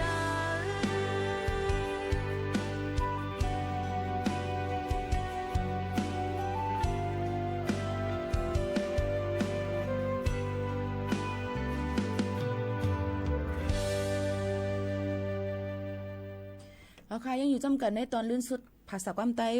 ในตอนการเอาค่ะดี AM 147กิโลเขาจำกันตีในนั่นค่ะพี่น้องเขาก็อย่าลืมค่ะนะกูวันๆในลองไปอยู่ลีก็ลำลองนะคะลองกว่ามาไปก็ลำลองนั่นคือว่าเดี๋ยวรถพี่กันในค่ะตอนนึงสุดเดี๋ยวให้น้องบททิพย์บอกรัดปันพี่น้องเขามีอีสังมาฝากตอนแทงในค่ะ เจ้าอันนี้มาบอกข่าวดีกับเจ้าเจียงใหม่เจ้า จึงหือพองค่ะ เกี่ยวกับฮาร์เบอร์แลนด์ค่ะสนามเด็กเล่นเชียงใหม่กำลังจะมีสนามเด็กเล่นที่เป็นสวนสนุกหลากหลายเร็วๆนี้ค่ะ ที่เซ็นทรัลเชียงใหม่แอร์พอร์ตค่ะแล้วก็อีกที่ก็จะเป็นเกี่ยวกับ The Backyard Backyard ค่ะที่จะเป็นคอมมูนิตี้แห่งใหม่ในเชียงใหม่ที่กำลังจะเปิดค่ะเปิดตัวเร็วๆนี้นะคะวันที่14กุมภาพันธ์ค่ะมีตีอะไรทางลูกมี2ตีเนี่ยเจ้า มี2ตีนะคะเพราะนั้นเจ้าตีจะเปิดใหม่นะเจ้าตีเปิดใหม่นะคะเร็วๆนี้เจ้าค่ะอันนี้ก็เป็นทางองตีเอลเลดอนแต่ลูกๆหลานๆพี่ๆน้องๆเขาเอาลูกเอาหลานกว่าเอลเลกันไล่นะคะเยอะก็ตั้งเชียงใหม่ในได้ก็เมียวเนาะปล่อยงานกาชาดในหมดแล้วเนาะแล้วก็มีดีงานพอคุณที่เชียงไฮ้เจ้าน้องตอนที่กว่าเลยอ่ะจังได้ตั้นเมื่อเลยฮะเนี่ยมันสิ้นสุดถึงวันที่4เด้ไปว่าพูดว่าตั้นก็ตอนที่ตั้นโหเนี่ยค่ะกำนำป้อกลางแอลเลยงานกาชาดอำนั้นก็ปังปล่อยเขากัดงานฤดูหนาวในน้องกว่าเลยสังของเปิ้นไปแหล่ของกินแล้วก็เสื้อผ้าส่วนมากศิลปินมาคอยเข้าไปเพราะว่ามันดึกเกินแล้วมันชอบมีเรื่องโชคต่อยตีกันเจ้านั่นน่ะค่ะเพราะละเรื่องพิษหมอกันเจ้าไหนนั่นเนี่ยเฮาก็ติเลยหันตั้งจิตอนเก่งใหม่ตะลิวก็เจ้าหน้าที่ตำรวจเปิ้นก็ยอบไล่ที่ตั้งลำปางเนาะอันเป็นหัวหน้าแก๊งเหล้าขาวเนี่ยแล้วแต่งอันเป็นพี่น้องไต้เฮาขาแนวเนี่ยค่ะนี่ก็เปิ้นก็เจ้าหน้าที่เปิ้นก็ล้ำยอบเย้าตีไหลเย้าโหหน้ามันเจิมเจ้าหนังไหลเย้าก็แทงหลายๆก็อันเฮ็ดผิดปักเปิงนั่นนะคะเฮาบ่อยู่บ่กินกันดูล้อมถึงลูกหลานพี่น้องเขาจ้อมเนาะเย้าก็เฮาหาหนังกันก็อย่าไปผิดกันอย่าไปกว่าให้ต่อเปิ้นมันใจหวานเฮาเมืองเฮามาอยู่เซาเมืองเปิ้นก็ให้ฟังอยู่ฟังกินกันจ้อมในฝากฟังไว้ปั่นกูก็ค่ะเมื่อในเฮา2ก็พี่น้องผัดยันมือเย้าค่ะจังขึ้นมาทบกันเที่ยงบึกปุกมาได้เป็นรองอีสังน้องบัวทิพย์ติหางเฮียนอีหังมาฝากปันในก็ไปติดตามไลในค่ะที่ AM 147กิโลเฮิรตซ์ในจอมขาวปีหมู่ขาวนุ่นค่ะน้องบัวทิพย์ค่ะผัดยันพี่น้องเขาเมื่อก่อนค่ะเหมือสูงค่ะไม่สูงค่ะ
จากรัฐนะก็คือ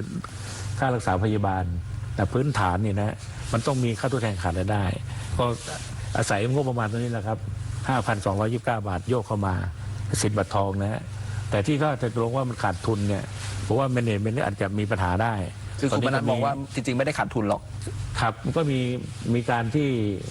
ฟ้องกันพอสมควรนะโดยเฉพาะไปเปิดร้านขายยา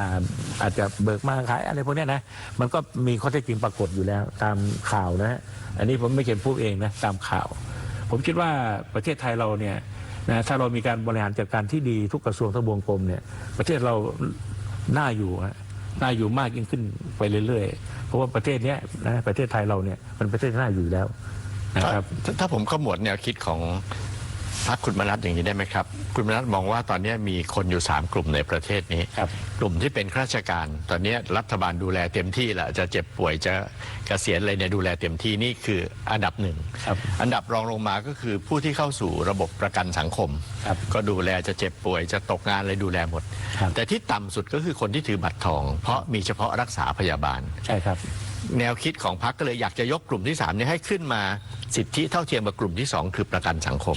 ส่วนการบริหารงบประมาณอะไรนี้ไปว่ากันอีกทีว่าจะทำยังไงเพราะพรรคมองว่าปัจจุบันนี้รัฐบาลใส่เงินเข้าไปในบัตรทองมหาศาลอยู่แล้วอันนี้ถูกต้องไหมครับถูกต้องครับครับอันนั้นก็เป็นแนวคิดที่น่าสนใจดีเดี๋ยวชวนไปฟังเสียงของประชาชนก่อนนะครับชวนประชาชนที่จังหวัดชุมพรครับคุณผู้ชมครับคาดหวังการเลือกตั้งครั้งนี้ขนาดไหนนะครับเชิญครับเลือกตั้งที่เร็วๆนี้นะครับคิดว่าดีนะผมว่าผมพร้อมมากเลยตอนนี้ที่จะเลือกตั้งอยากได้คนที่แบบมีศักยภาพในการบริหารประเทศนะครับเข้ามาดูแลประเทศเพราะว่าตอนนี้ประเทศเราอะรู้สึกว่าจะยุ่งเหยิงเหลือเกินอยากได้แบบคนที่แบบมีไหวพริบดีๆมีพลังที่จะทำงานนะครับพร้อมที่จะทำงานนะครับอยากให้มาบริหารประเทศมากๆเลยตอนนี้ มีความรู้สึกว่าคาดหวังอยากจะเปลี่ยนแปลงประเทศให้มันดีขึ้นกว่านี้ค่ะเพราะว่ารู้สึกว่าอะไรของก็แพงอะไรก็แพงทุกอย่างเลยค่ะแม่ค้าก็ลำบากนะคะอยู่ลำบากอยากให้ชีวิตมันดีขึ้นกว่านี้อยากให้ประเทศแบบว่าอยากได้คนดีมาบริหารประเทศอะไรแบบนี้ค่ะไม่อยากได้เทาไม่อยากได้พวกที่ว่าซื้อสิทธิ์ขายเสียงอะไรแบบนี้ไม่เอา อยากได้แบบคนดีที่ว่าตั้งใจเข้ามาบริหารประเทศของเราค่ะอยากให้ประเทศเรานี่กินดีอยู่ดีกว่านี้นะคะดีกว่านี้เดี๋ยวนี้ค่าครองชีพก็แพงน้ำมันก็แพงทุกสิ่งทุกอย่างแพงหมดค่ะเหมือนขายของส้มตำอะไรประมาณนี้ค่ะทุกอย่างแพงหมดแม่ค้าก็แทบจะไม่มีกำไรเลยค่ะก็อยากจะบอกนายกคนต่อไปว่าให้มาช่วยเรื่องเศรษฐกิจบ้านเมืองให้มันดีขึ้นกว่านี้ครับพี่ก็ไม่อยากแบบค่าของชีพให้มันเท่ากับค่าแรงหน่อยอะไรประมาณนี้พี่ในฐานะที่ผมเป็นเยาวชนคนหนึ่งนะครับก็มีความคาดหวังครับว่าการเลือกตั้ง 69 ในครั้งนี้นะครับจะเป็นการเปลี่ยนแปลงประเทศอีกครั้งสำคัญเหมือนกันนะครับเพราะว่าผมในฐานะเยาวชนเนี่ยเราก็เห็นได้นะครับว่าในปัจจุบันเนี่ยมีปัญหาเกี่ยวกับการเมืองเนี่ยที่ต้องได้รับการแก้ไขในค่อนข้างจะเยอะมากเพราะฉะนั้นแล้วเนี่ยถ้าการเลือกตั้งในครั้งนี้เราได้รัฐบาลที่มีคุณภาพนะครับเข้ามาช่วยแก้ไขปัญหาที่เกิดขึ้นในประเทศในปัญหาต่างๆเนี่ยเราก็จะสามารถจะพัฒนาคุณภาพชีวิตของประชาชนได้ในหลากหลายระดับนะครับแล้วก็เชิญชวนทุกคนนะครับมาร่วมกันใช้สิทธิ์ใช้เสียงเลือกตั้งในครั้งนี้ร่วมกันนะครับเชิญทุกท่านครับ อยากเห็นการเมืองไทยนะครับมีความโปร่งใสนะครับมีความซื่อสัตย์นะครับอยากเห็นนักการเมืองที่มีความรู้ความสามารถและก็ความซื่อสัตย์มาบริหารประเทศนะครับก็อยากจะเชิญชวนพ่อแม่พี่น้องทุกท่านนะครับมาใช้สิทธิ์เลือกตั้งในครั้งนี้กันให้เยอะๆนะครับเพราะว่าการเลือกตั้งเนี่ยมันมีผลต่อการใช้ชีวิตของพวกเราเช่นกันนะครับอยากให้มาใช้สิทธิ์กันเยอะๆนะครับแล้วก็ขออย่างเดียวนะครับขอให้เลือกคนดีนะครับขอให้เลือกคนดีคนเก่งนะครับมาพัฒนาประเทศชาติของเรานะครับ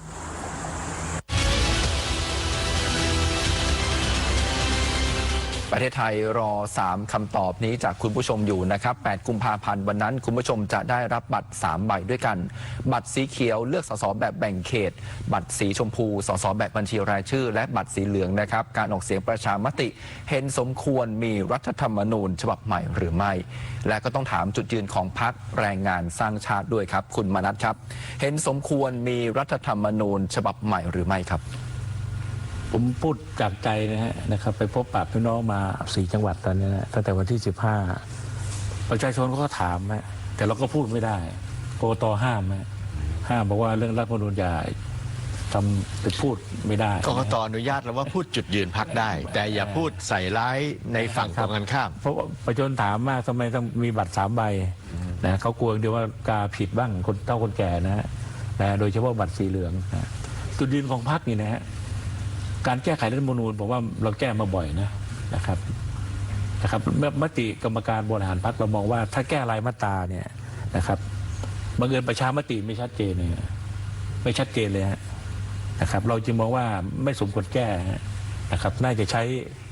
ฉบับนี้ไปก่อนนะตอนนี้เราแก้ไขปัญหาก็คือวิกฤตทางเศรษฐกิจเรายังใช้คำว่า4 ต่อนะครับถ้าเกิดตราบใดเราแก้รัฐธรรมนูญแล้วถ้าประชาชนอยู่ดีกินดีมีเงินใช้นะครับสภาพอะไรก็แล้วแต่ดีไปหมดเนี่ยมันควรจะแก้ตอนนี้เราพูดเรื่องรัฐธรรมนูญมาหลายครั้งพูดอะไรก็มี2 ขั้ว3 ขั้วก็เลยทำให้พี่น้องประชาชนสับสนเหมือนกันโดยเฉพาะผมไปพบปะพี่น้องประชาชนที่ว่า4-5 จังหวัดมีคำถามนี้เยอะมากแก้ทำไมแก้เราได้อะไรเราเป็นนักการเมืองนะครับเป็นหัวหน้าพรรคเนี่ยเราต้องมีสติเราต้องกล้าพูดให้ชัดเจนนะผมคิดว่าสถานการณ์อย่างนี้เราต้องแก้ปากท้องพี่น้องประชาชนก่อนนะครับประชาชนจะมีกินมีใช้สุขภาพดีไหมสิ่งเราเนี่ยนะครับคือพรรคเรามีแนวทางแบบนี้ครับแก้รัฐธรรมนูญแก้ปัญหาปากท้องได้ไหมครับผมว่าแก้รัฐธรรมนูญเนี่ยขึ้นอยู่กับว่าแก้แล้วนี่นะประชาชนเข้าใจมากน้อยแค่ไหนนะฮะรัฐธรรมนูญก็คือเป็นกฎหมายสูงสุดของประเทศถูกไหมฮะผมว่ารัฐธรรมนูญทุกฉบับดีหมดนะฮะแต่ว่าคนบริหารเนี่ยมันดีไหมล่ะนะครับผมคิดว่าเรื่องรัฐธรรมนูญกับพรรคแรงงานต่างชาติเนี่ยเราคิดว่าเราผ่านร้อนผ่านหนาวเลือกตั้งมาหลายสมัยแล้วนะครับเราก็สรุปกันมาอย่างเงี้ยครับมาถึงอีกหนึ่งเรื่องที่พรรคแรงงานสร้างชาติอยากจะนำเสนอนะครับรัฐสวัสดิการ 3,000 บาทครับเป็นอย่างไรครับขยายความอีกสักนิดหนึ่งสิครับคือจริงๆแล้วรัฐสวัสดิการของผู้สูงอายุเนี่ย60 ปีขึ้นไป 3,000 บาทเนี่ยนะเราก็มีคณะทำงานของเราไปศึกษานะว่าทุกวันนี้ให้เป็นขั้นบันไดเนี่ยเหมือนกับไม่ได้ให้600เนี่ยนะ700 800เนี่ยมันไม่พอพอไม่พอเสร็จเนี่ยอย่าลืมนะครับถ้าจะเป็นคุณจะลงหรือคุณเกษมเวลาออกไปต่างจังหวัดเนี่ยคนหนุ่มผู้สาวไม่มีอยู่บ้านนะครับมีแต่คนแก่เลี้ยงลูกเลี้ยงหลานให้กับลูกของตัวเองที่ไปทำงานกรุงเทพหรือไปรับธุรกิจอะไรแต่เอาลูกมาให้เลี้ยงก็รออย่างเดียวนะรอเงินลูกเนี่ยนะที่ทำงานเนี่ยส่งมาให้ทำส่งมาให้ทางบ้านบางเดือนเนี่ยนะไม่มีล่วงเวลาแล้วไม่มีเงินส่งก็อาศัยเบี้ยผู้สูงอายุ6 เดือน600 700แหละครับมาช่วยในครอบครัวเราไปเซอร์เวย์แล้วมันไม่พอไม่พอเสร็จเราเลยขอเปลี่ยนคำว่าเบี้ยผู้สูงอายุเนี่ยมันฟังแล้วมันสะดุดใจตกใจเราสูงอายุแล้ว60 ปีถูกไหมฮะถ้าเกิดเป็นสวัสดิการผู้สูงสวัสดิการของคนอายุ60 ปีขึ้นไปแล้วไม่ต้องมีลิมิตเป็นขั้นบันไดแล้ว60 ปีขึ้นไปเลยจ่ายเลย 3,000 คำถามหลายคนถามว่าเอาเงินมาจากไหนก็เอาเงินภาษีแหละครับมานะครับมันก็ไม่ต่างกันนะถ้าดีตัวเลขไม่ต่างกันนะ600 700 800 900ไม่ต่างกันเลยนะเงินอาจจะเบียดเสียกันนิดหนึ่งประมาณสักผมว่าไม่เกิน 50,000 ล้านต่อเดือนต่อเดือนนะครับ 3,000 บาทต่อคนต่อเดือนสำหรับคนอายุ60ครับผมคนสูงอายุที่อายุเกิน60น่าจะมีสัก14 ล้านเศษเกือบ15 ล้านเนาะครับ14.7 ล้านคนนะครับเพราะฉะนั้นเดือนหนึ่งก็ 50,000 ล้านนะเดือนก็อยู่ประมาณ 40,000 กว่าล้านนะครับ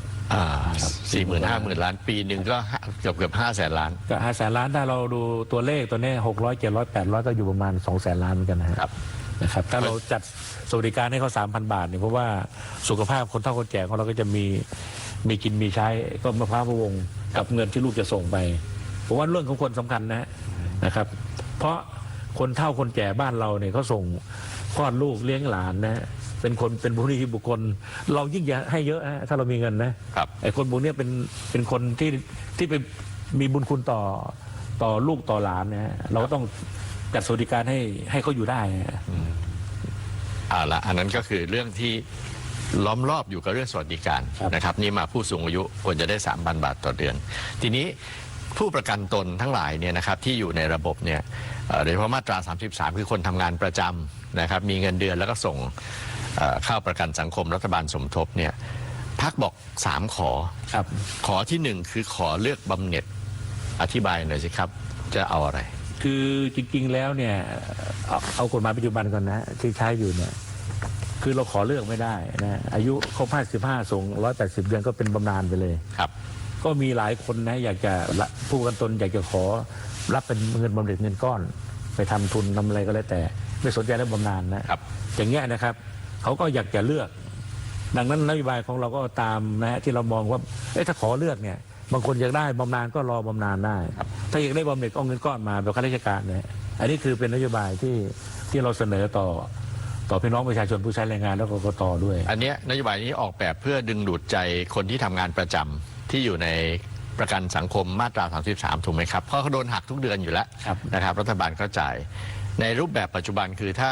55 แล้วก็รับเป็นเดือนไปเดือนละเท่าไหร่นะครับ 5,000 กว่าบาทถ้าทำงานตั้งแต่ปี 41 มาถึงวันนี้นะถ้าออกอายุ 55 ก็อยู่ประมาณ 5,700 แต่ถ้าไม่เลือกรับเป็นรายเดือนอยากจะเอาเงินก้อนที่ตัวเองสะสมอยู่เนี่ยก็สักเกือบ 300,000 บาทถูกไหมครับถูกต้องครับเอาไปลงทุนทำมาหากินไปต่อยอดได้อันนี้คือสิ่งที่พรรคขอประการที่1ครับตอนนี้ขอไม่ได้ตอนนี้ต้องบำนาญอย่างเดียวบำเหน็จไม่ได้ครับขอขยายความสักนิดนึงครับคุณมนัสแล้วแรกเริ่มเดิมทีทำไมเขาถึงให้เลือกไม่ได้ล่ะครับคือจริงๆแล้วเนี่ยนะเกิดประกันสังคมปี 2500 นะครับ 33เนี่ย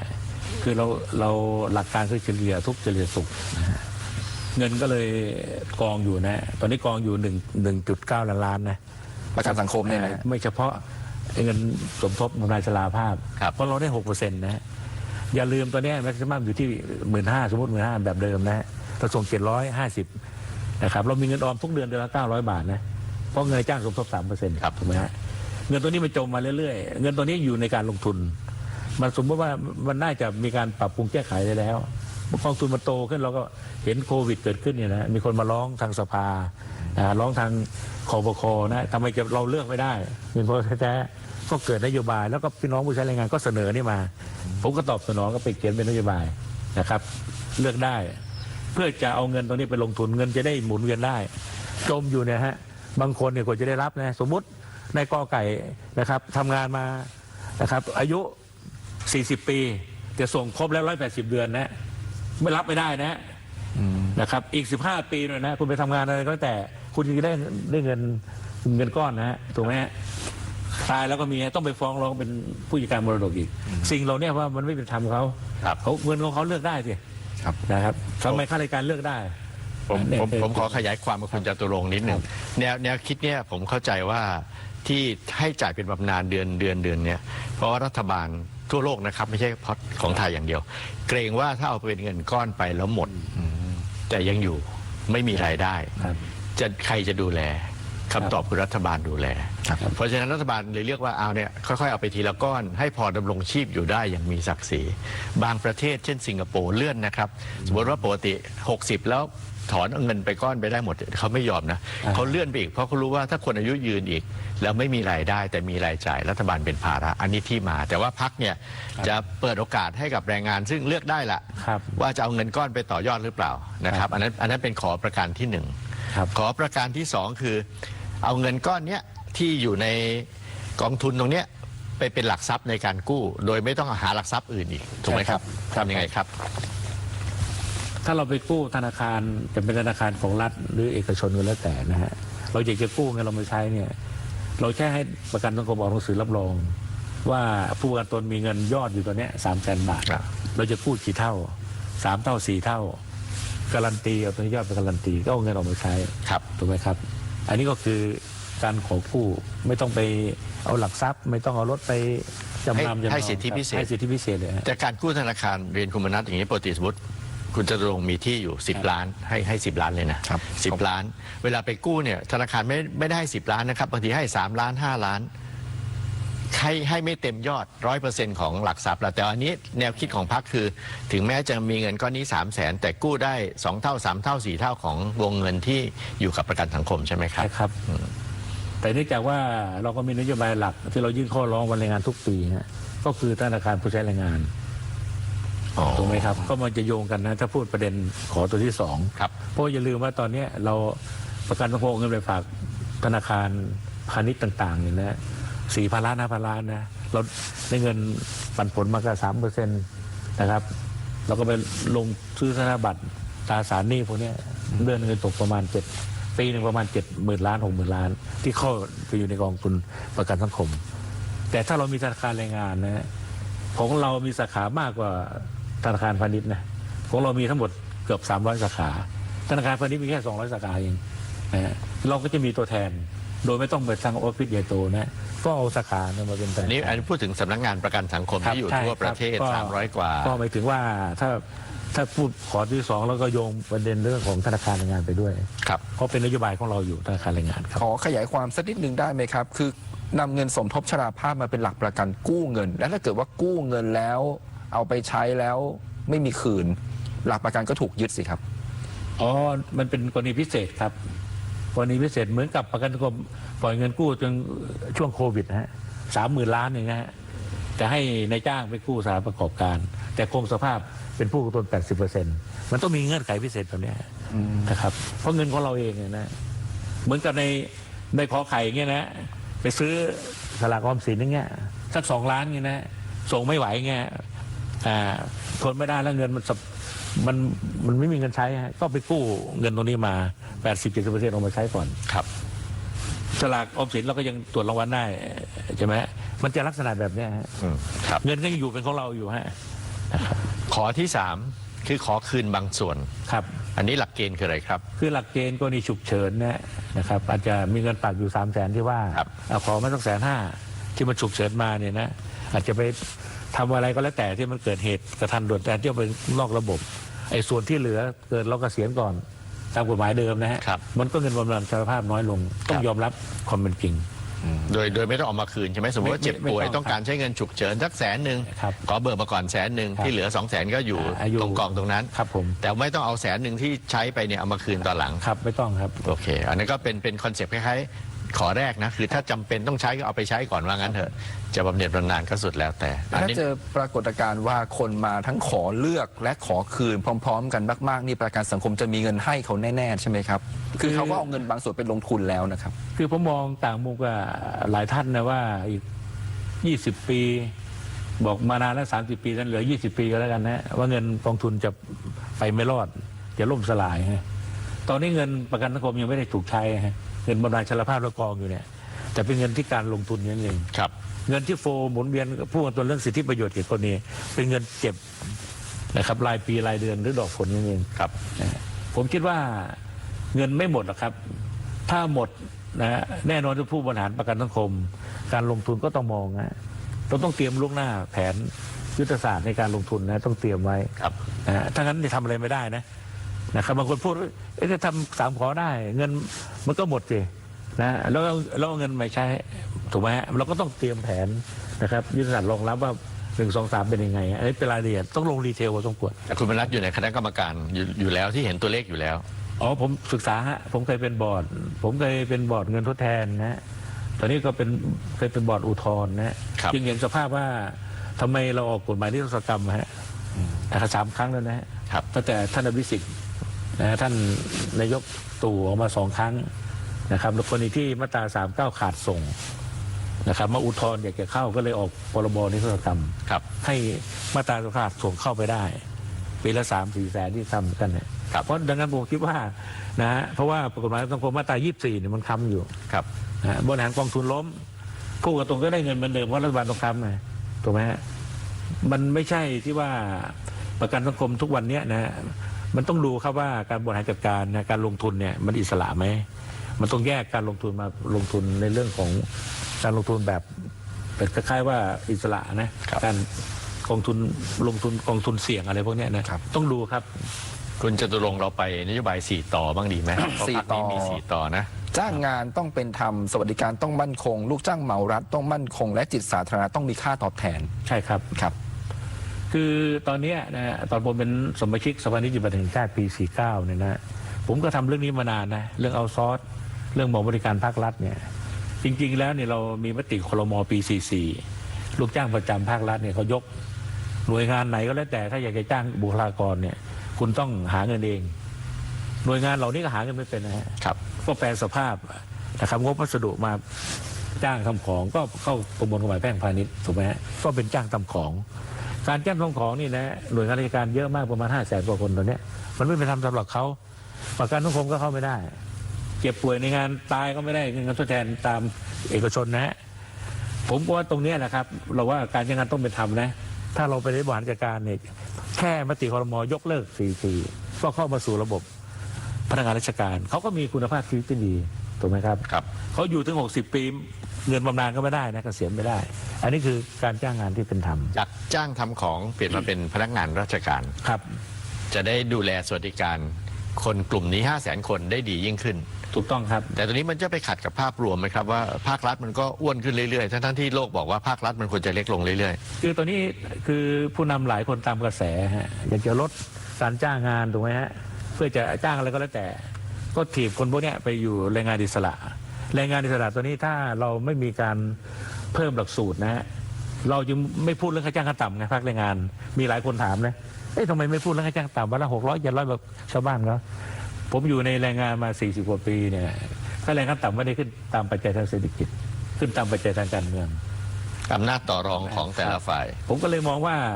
นี่แหละครับที่ท่านจะตรงถามก็เลยมองว่าเราต้องทำเป็นนอดีจีแล้วคนที่เรียนม.3นี่เรามีสถาบันคุณภาพคุณวุฒิวิชาชีพเรามีใช้งบ 400-500 ล้านนะที่รัฐบาลอัดฉีดเข้าไปเราต้องมาอยู่ในเตรียมเนี่ยฮะเพราะว่าเตรียมการทำงานม.3เนี่ยนอดีจีเทียบนอดีจีด้วยนะครับออกไปปั๊บคนนี้ต้องมีทักษะแล้วมีสกิลแล้วไม่ต้องอยู่ค่าจ้างขั้นต่ำแล้ว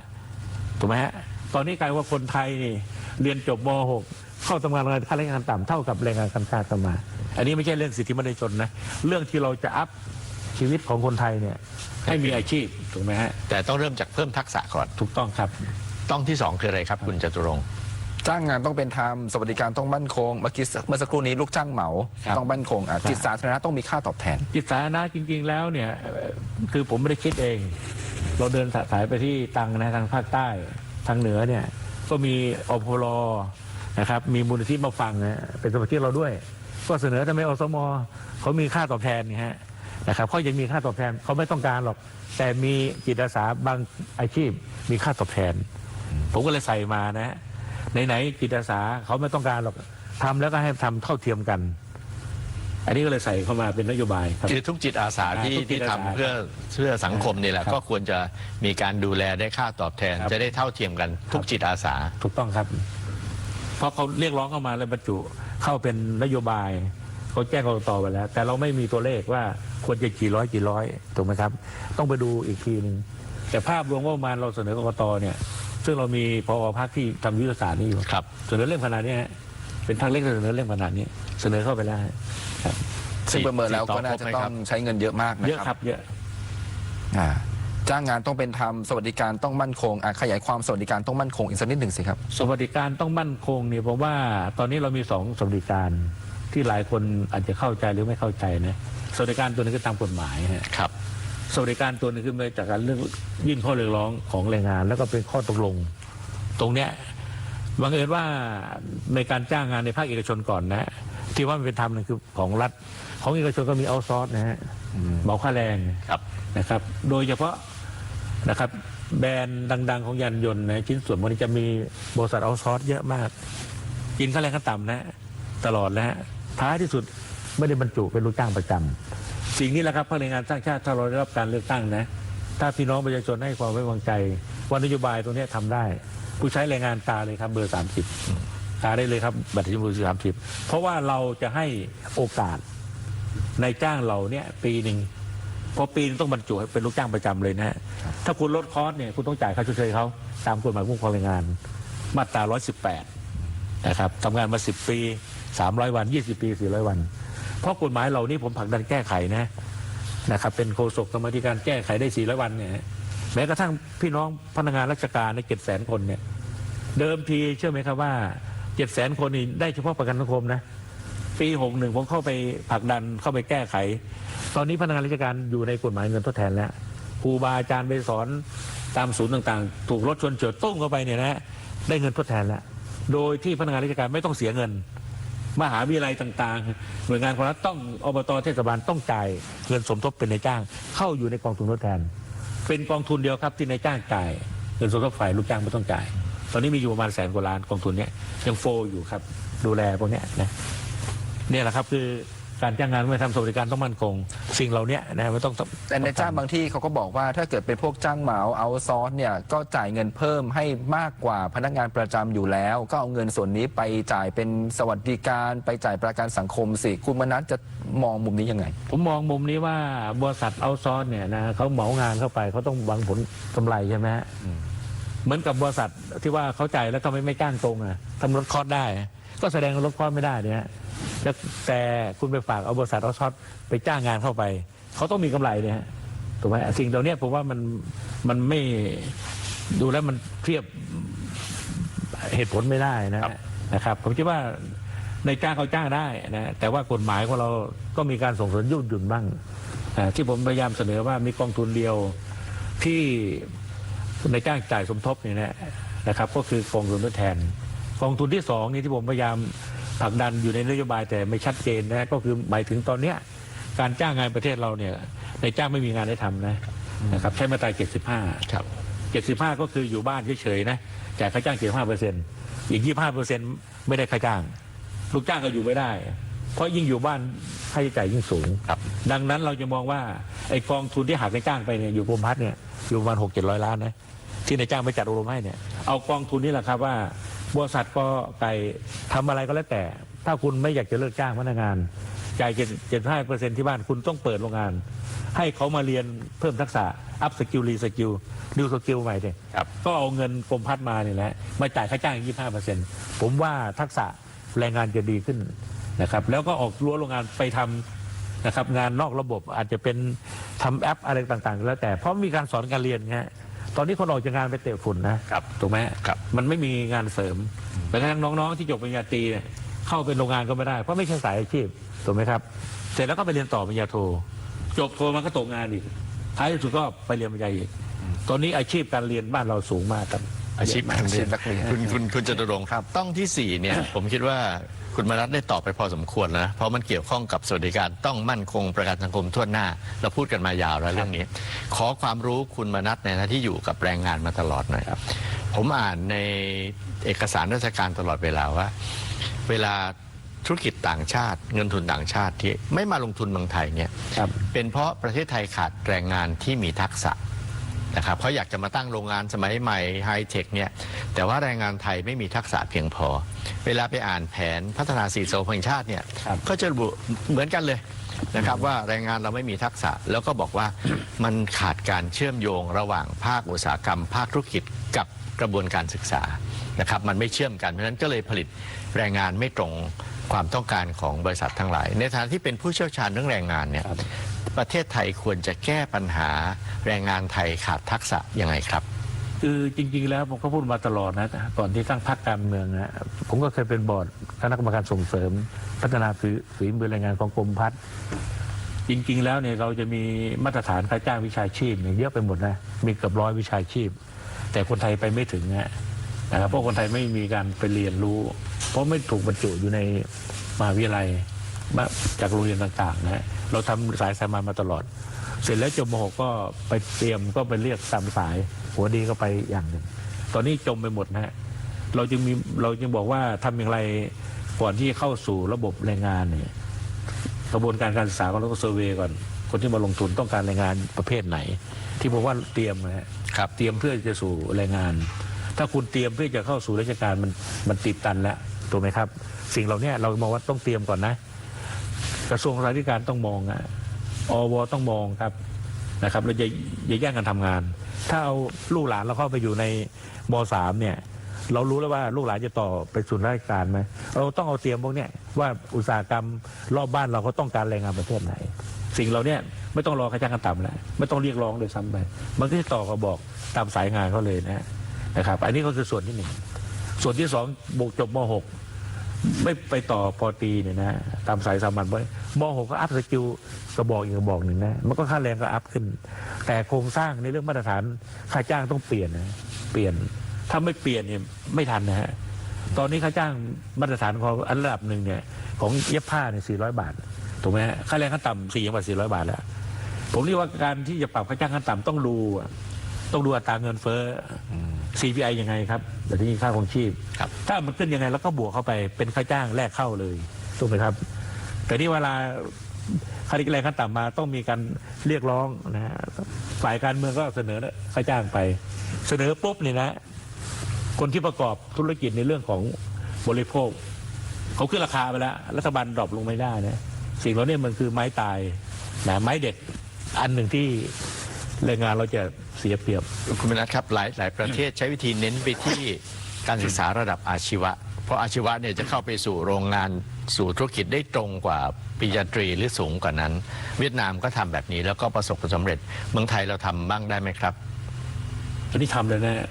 มีหลายมหาวิทยาลัยหลายราชภัฏมาต่อเชื่อมกับกรมพัฒน์แล้วเบียร์มายูแล้วที่ผมว่าเตรียมครับ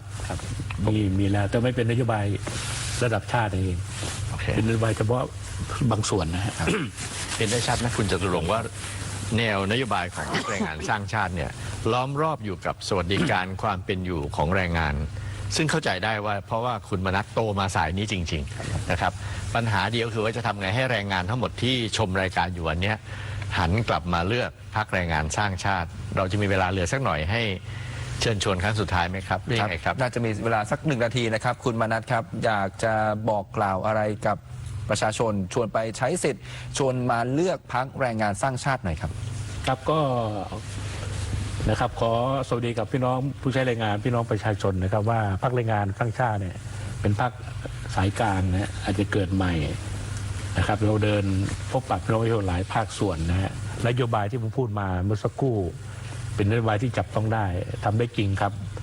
ถ้าคิดว่านโยบายนี้นะครับทำได้จริงและเป็นประโยชน์กับพี่น้องประชาชนวันที่8 กุมภาพันธ์ที่จะถึงนี้นะครับไปใช้สิทธิ์เลือกตั้งครับบัตรมี3 ใบนะครับบัตรสีเขียวคือเลขเขตนะบัตรสีชมพูก็คือปฏิริษีเบอร์พรรคบัตรที่3สีเหลืองนี่นะเป็นบัตรลงประชามติเรื่องแก้รัฐธรรมนูญดังนั้นได้คิดว่านโยบายถูกต้องนะโดนใจท่านจับต้องได้8 พฤษภาเข้า8 กุมภาเข้าไปคูหากาเลยครับเบอร์30บัตรชมพูกาเลยครับเบอร์30ชมพูขอบคุณมากครับสวัสดีครับครับปี69เนี่ยส่งผู้สมัครสสเขตเท่าไหร่ครับเขตผมส่งทั้งหมด7 จังหวัด12 เขตนะครับแล้วปฏิริษีส่ง16 คนนะครับก็คือว่าถ้าเข้าสักก็ต้องเกินครึ่งแหละถึงจะได้สัก25แล้วก็เสนอชื่อคุณมนัสเป็นนายกได้ครับผมคิดว่าการเสนอเป็นนายกหรือไม่ได้เป็นก็แล้วแต่นะฮะพรรคแรงงานเราทำงานอยู่ตลอดนะตลอดทุกวันนะครับผมคิดว่าปากท้องผู้ใช้แรงงานประชาชนเป็นเรื่องสำคัญสิทธิเหล่านี้บางทีประชาชนเข้าไม่ถึงสิทธิของรัฐบาลมีกฎหมายแล้วเข้าไม่ถึงสิทธิตรงนี้ต่างหากครับที่เราพยายามพูดตลอดเวลาว่าคนไทยทุกคนมีสิทธิเท่าเทียมกันแต่การเข้าถึงสิทธิไม่เท่าเทียมกันเนี่ยครับคือเป็นมหาโจทย์ใหญ่ของประเทศเราครับครับก็ให้ประชาชนตัดสินนะครับ8 กุมภาพันธ์วันนี้ขอบคุณคุณมนัสมากครับครับสวัสดีครับขอบคุณครับคุณผู้ชมครับ NBT จัดรายการพิเศษเกาะติดเลือกตั้ง69และการออกเสียงประชามติทุกวัน 21:30 น.นะครับวันพรุ่งนี้จะเป็นใครจากพรรคการเมืองไหนรอติดตามนะครับสำหรับวันนี้เราทั้งหมดลาไปก่อนสวัสดีครับที่จบลงไปแล้วนั้นคือการรับสัญญาณการถ่ายทอดเสียงรายการพิเศษเกาะติดเลือกตั้ง69และการออกเสียงประชามติขอบคุณสำหรับการติดตามรับฟังจากนี้ไปขอเชิญท่านผู้ฟังกลับไปติดตามรับฟังรายการปกติจากทางสถานีต่อไปครับสวัสดีครับ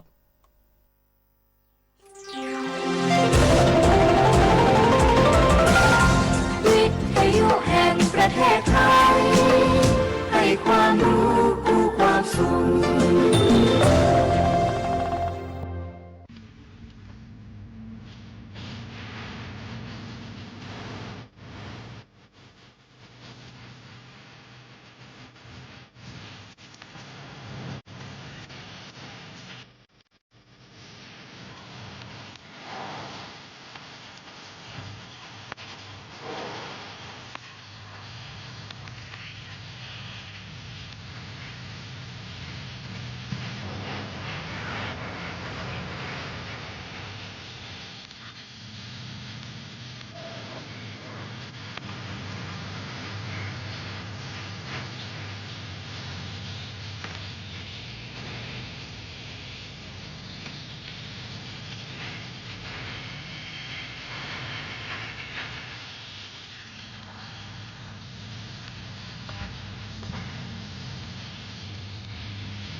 ยังมีแห้งเหือดแต่เลือดกูตกในตั้งดาบเชื่อใจฝากแผลร้าวรานมึงลืมเสียสิ้นนามคำสาบานเคยร่วมปฏิญาณต่อศาลเพียงตารอยแผลเก่าดังไฟที่เผาพรานข้าคนช้ำชอกนานมาเมื่อมองพื้นนายิ่งพาขมขื่นน้ำใจมึงชั่วกูช่างแสนเบื่อไม่เหลือแล้วเยื่อใยแม้นหากทำไปดังสาบานมาร่างมึงนั้นต้องเป็นเหยื่อแรงตาตายหน้าศาลเพียงตาดังคำสาบานกูแสนชอกช้ำในดวงใจร้าวรานมึงนั้นเปรียบตัวมารจากไปแสนนานกลับมาหาใคร3 ปีที่ผ่านก็นานโขอยู่แต่กูยังจดจำทุกถ้อยและคำฝากฝังดวงใจทุกคืนพันเปลี่ยนวนเวียนหมุนไปมึงก็เปลี่ยนจิตใจดังกังหันต้องรมมองเห็นหน้ายิ่งพาให้กูระทมในหัวอกตรอมตรมชอกช้ำเนื้อคมอกตรมมองมนขออาโหสิให้เวรนี้สิ้นสูดกันเถิดหนอเรากูจะต้องเศร้าหม่นหมองสู้ทนน้ำใจของเจ้ามันสามเหลือล้น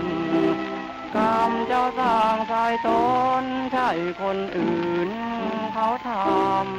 ำไปเสียเถิดตามทางที่สร้างสรรค์กรรมกูมิใช่ใจดำแต่จำแยกทางต่างคนสู้เว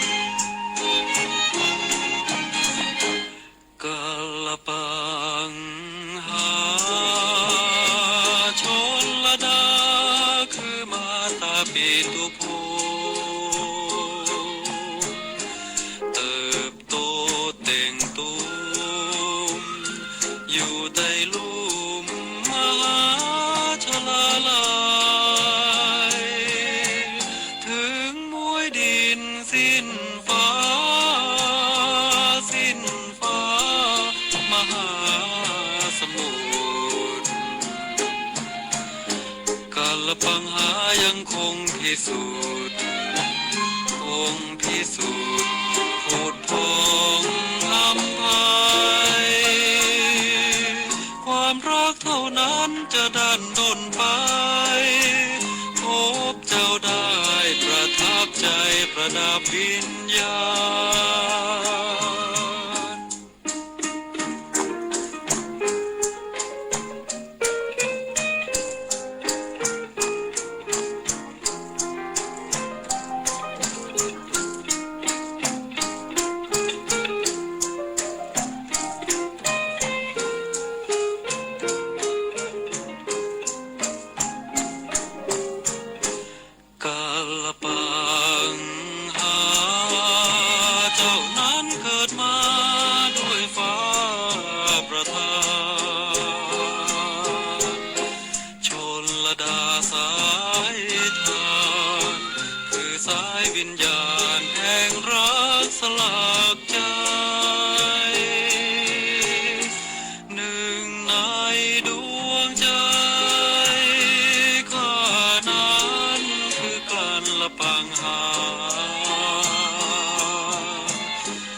เปลี่ยนใจไม่เปลี่ยนใจจากกันละพังหา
ที่หมดกระใจคิดปองฝันใฝ่รักเจ้าพี่มัวพี่เมาระเมอรักเจ้า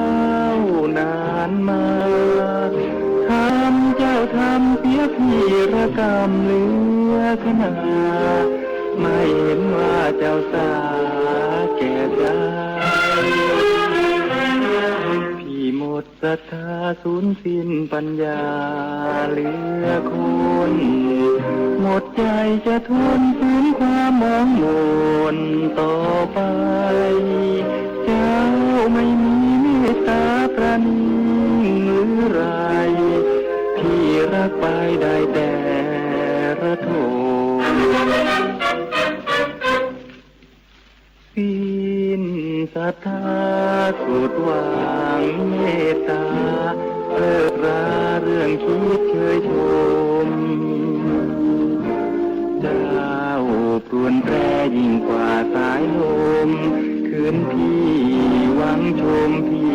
ก็ตรมอยู่เช้าค่ำไม่ผิดอะไรเหมือนดังพี่ควายคว้าลมไม่มีวันสมและพันคอยข่มความช้ำ ได้ชื่นใจล้วนความมองหมายเจ้าทำอิ่มรสความระกำแล้ว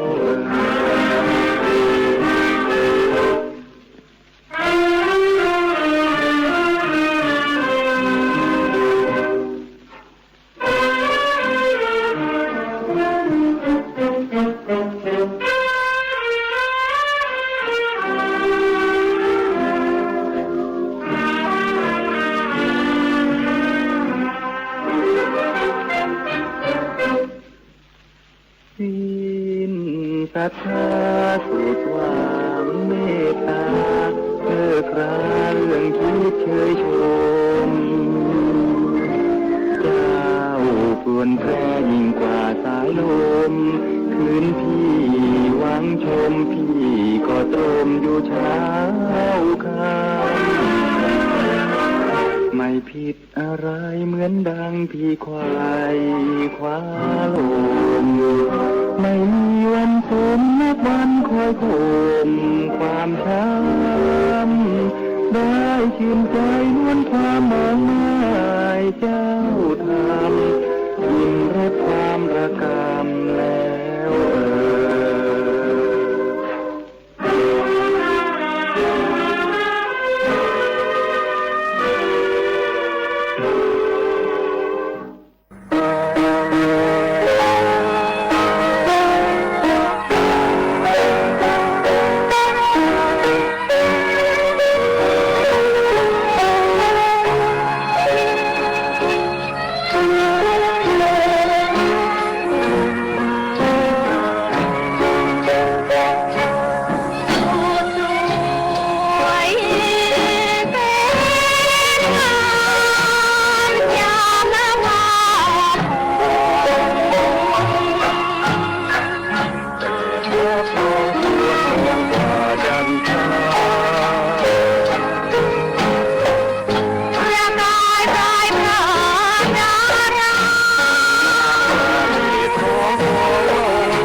จนตายคิดถึงแม่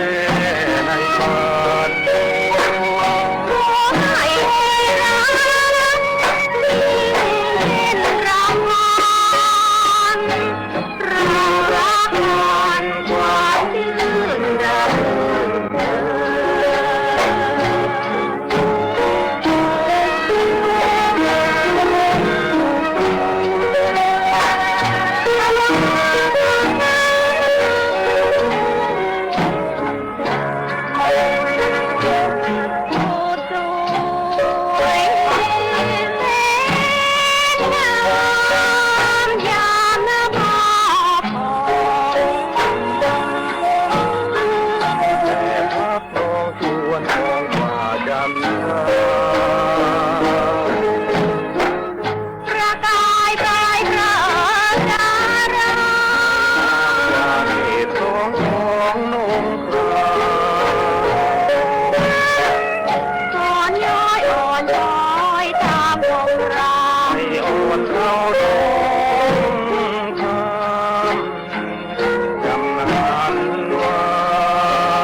ว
ิทยุแห่งประเทศไทยให้ความรู้กู้ความสุข ที่นี่สถานีวิทยุกระจายเสียงแห่งประเทศไทยกระจายเสียงจากอาคารถนนวิภาวดีรังสิตกรุงเทพมหานครบัดนี้ขอยุติการกระจายเสียงสำหรับวันนี้ไว้แต่เพียงเท่านี้โปรดติดตามรับฟังการกระจายเสียงของทางสถานีวิทยุกระจายเสียงแห่งประเทศไทยได้ใหม่เริ่มตั้งแต่เวลา 5 นาฬิกาเป็นต้นไปขอความสุขสวัสดีจงมีแด่ท่านผู้ฟังทุกท่านราตรีสวัสดิ์ครับ